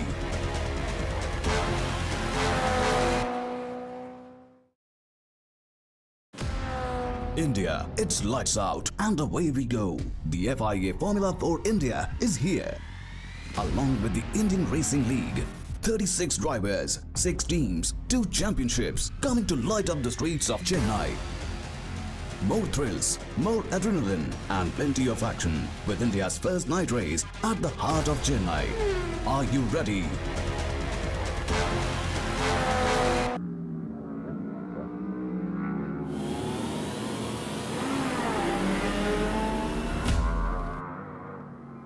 Don't tell me you didn't have fun after a race like that. That is exactly why we all love the Indian Formula 4 Championship, a technical race that eventually saw Akshay Bohra winning on track. But well, we'll talk more about that in a second. My name is Somal Arora. I'm joined by Suhail Chandok right here to talk about all things Indian Formula 4 and more. But Suhail, a phenomenally long race, a hot one, and where the drivers really had to struggle to make sure that they finished the end. Yeah, it certainly was, and I think we speak of the Madras International Circuit being a really technical driver's circuit, and we're seeing that on display as well. You've got a lot of youngsters, all roughly the age of 15, 16, 17, and they're thrown in through so many challenges through a race like that. Akshay Bohra on track does go on to take the win, but we have found out post that there had been a couple of penalties served out and he moves down the order. Cooper Webster, therefore, takes the win. The Aussie, also a promotion for Alex Sawyer into P2, the 15-year-old from Vietnam. So that is a fantastic result, and also gives Shahan Ali Mohsin another podium in Indian F4. So a little rejig of the results overall, but still enthralling entertainment for us from the Indian F4 Championship. Absolutely, and that means it's 2 wins in a row for Cooper Webster. So let's take a quick look at how that exactly happened. And the reason why we had a penalty, we'll see that in the highlights that we're going to see right away. So at the beginning, right, we had Akshay Bohra in pole position. Cooper Webster was starting in the mid-pack, and for Akshay Bohra, it was a great opportunity to go out there and deliver a strong one. When the 5 red lights eliminated, he did indeed have a very good start. But Cooper Webster, watch that yellow and black car in the background. His start was nothing short of electric. From P5 going all the way up to P2, and at one point, Suhail, he was fighting for the lead as well. Right here in the first corner, he was third, but he dispatched Ruhan Rajiv so quickly. A smart, decisive move was about to be coming up in the background. And then we saw Ruhan Rajiv pushed up out wide with Rishabh Jain also in the background. And here, that is where Cooper was in P1.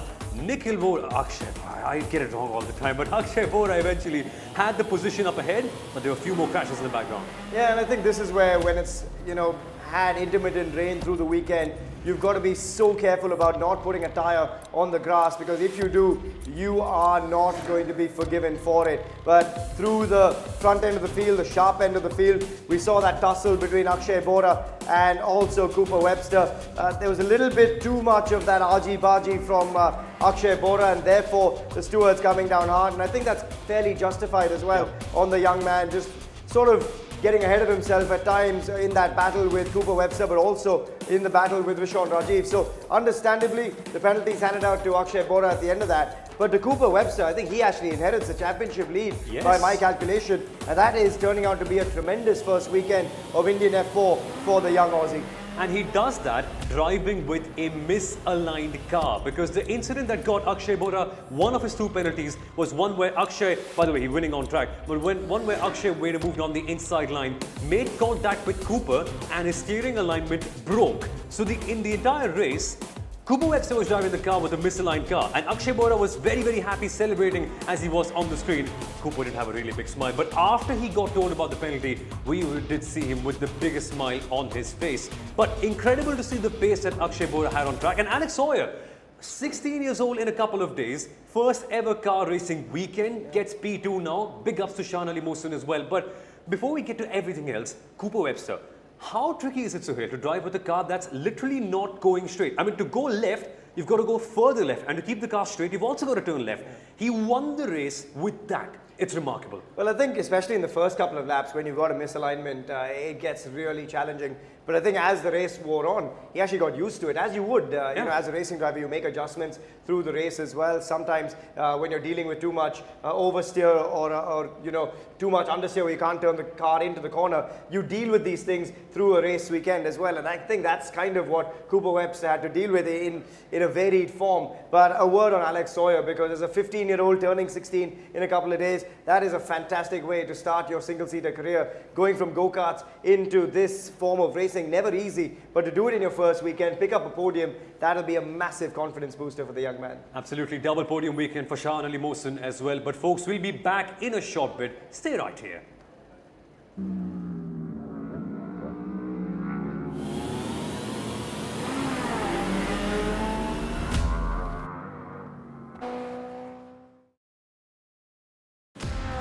India, it's lights out and away we go. The FIA Formula for India is here.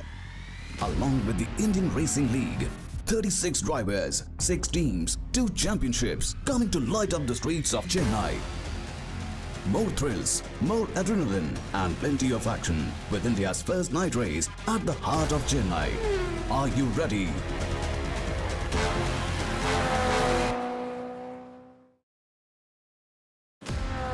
India, it's lights out and away we go. The FIA Formula for India is here. Along with the Indian Racing League, 36 drivers, 6 teams, 2 championships coming to light up the streets of Chennai. More thrills, more adrenaline and plenty of action with India's first night race at the heart of Chennai. Are you ready?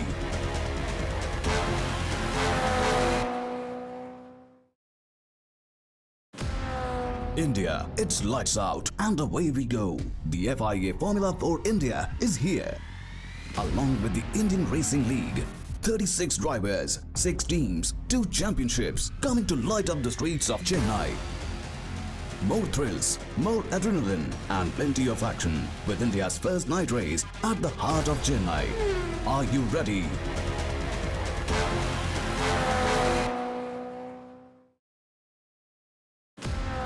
India, it's lights out and away we go. The FIA Formula for India is here. Along with the Indian Racing League, 36 drivers, 6 teams, 2 championships coming to light up the streets of Chennai. More thrills, more adrenaline and plenty of action with India's first night race at the heart of Chennai. Are you ready?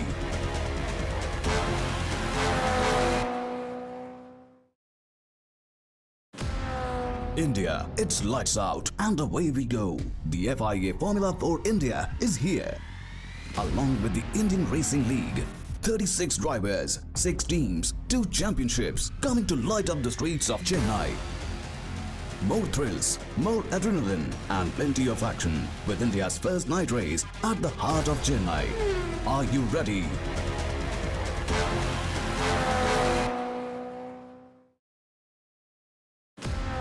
India, it's lights out and away we go. The FIA Formula for India is here. Along with the Indian Racing League, 36 drivers, 6 teams, 2 championships coming to light up the streets of Chennai. More thrills, more adrenaline and plenty of action with India's first night race at the heart of Chennai. Are you ready?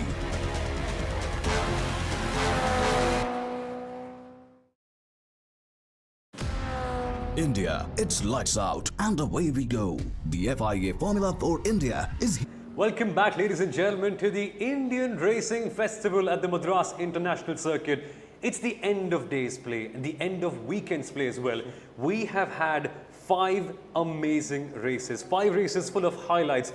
But Suhail, I want to know what's your real standout moment from all of these ones? Well, I think it's hard to look past the second Indian Racing League race in wet conditions. I think it's one of the most enjoyable commentary stints I've had when it comes to motorsport. Absolutely torrential rain we saw come down before the race. When you look at that last lap and how it all unfolded, heartbreak for one young lady in Gabby Yilkova and absolute elation for Sarah Moore. This was the moment for me. Nikhil Bohra diving down the inside, looking for the lead and going straight into the back of Yilkova, and it meant we saw Sarah Moore driving past both those cars and becoming the first Indian Racing League winner from a female perspective, and I think that is such an iconic moment as well. For Sarah Moore, she couldn't even believe it. She got to the end of the race not knowing she'd won the race, and for the youngster from the United Kingdom, Sarah Moore, in that number 70 Bangalore Speedsters car, it is such a big moment in her career to win in a mixed field as a young woman. That could not have been a better result for her when she came into India for the first time on her debut weekend of the IRL. But my heart really goes out to Gabby Yilkova because she was in control of that race for me. Gabriela Yilkova was actually my driver of the day. She was perfect in every sense of the word. And unfortunately, Nikhil Bohra saw that wet patch, saw the gap and went for it. And as he hit that wet patch, just slid into the back of Gabby Yilkova. And there was nothing he could have done there. As he hit the water patch, slid across and aquaplaned into her. He did go across and give her the second place trophy. And I do think we might see a change in result there. But for Gabby Yilkova, really, really heartbreaking, but brilliant for Sarah Moore as well. And for Nikhil Bohra as well, had it not been for that last move, his pace was outstanding, unbelievable. I don't think anyone came close. And I think if he just waited for another corner, he would have got the move done. He had so much more traction in his car versus someone like Gabby Yilkova as well. If he had just waited for the second set of right-handers, there was 2 corners left before the main straight, he would have made the move anyway. So it just goes to show you a little bit of patience, and that'll come with racecraft in the future too. But it was fun to watch, and Sarah Moore, a year away from racing, first race back, and she gets this historic win. Phenomenal stuff. But that's Sarah Moore. Other youngsters who impress you? My mind goes out to Nikhil's brother Akshay, who had a tremendous race one, dominated it, won on track in race 3 as well, but unfortunately, tricky that the fortunes for both the Bohra brothers were so similar in a way. No? Absolutely, and I think for me, Ruhan Alva as well stands out. You know, a young man, 17 years of age, gets a win in the IRL. So for me, that's a big tick in the box of Ruhan Alva. Youngest ever race winner for the IRL as well. Youngest ever pole sitter as well for the IRL. Good to see Ruhan Alva shining on this stage. But any other contenders? Who does your heart go out to? Sohail Shah won because his pace was good, but self-inflicted. This could have been a big one for him. Yeah, I think Sohail Shah obviously, you know, had pole position, could have converted that and didn't quite do it. But for me, if you ask me about who my heart goes out to, it's only Gabby Ilkova, because she drove the perfect race and didn't put a foot wrong, and unfortunately was barged out with someone else's fault and not quite hers. But it's great to see that we've had so much of great racing this weekend at the Madras International Circuit. We are going to be back with not just a few more races right here, but at the end of the month, we're going to also have a street race. 9th and 10th December, the Chennai Formula Racing Circuit. That's Sohail in the backyard of your home city.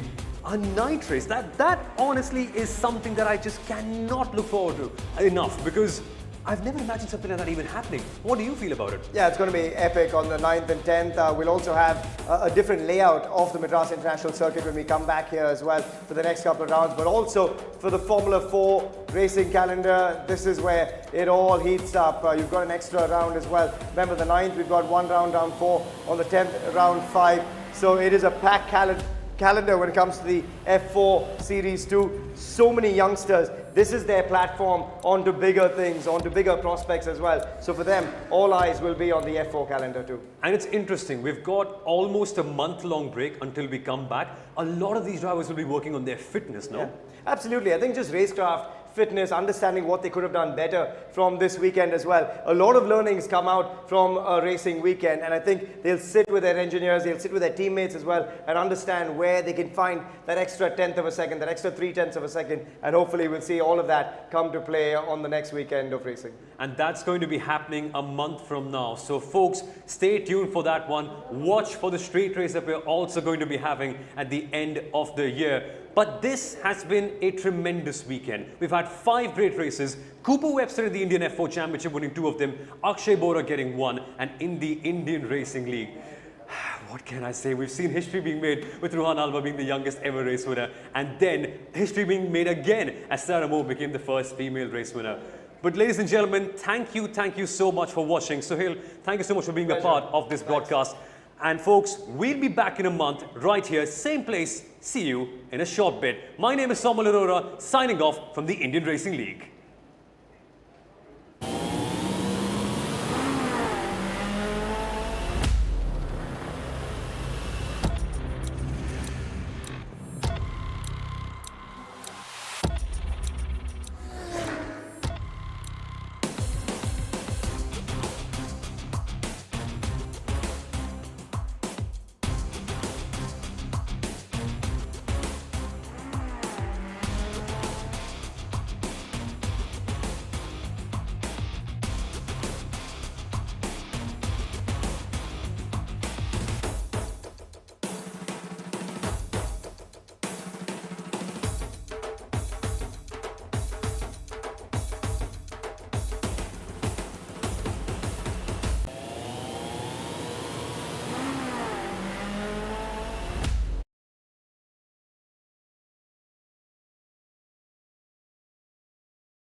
India, it's lights out and away we go. The FIA Formula for India is here.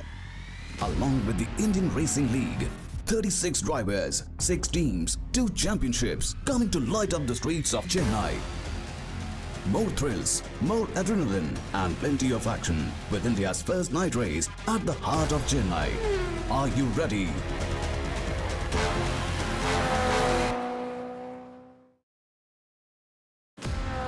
India, it's lights out and away we go. The FIA Formula for India is here. Along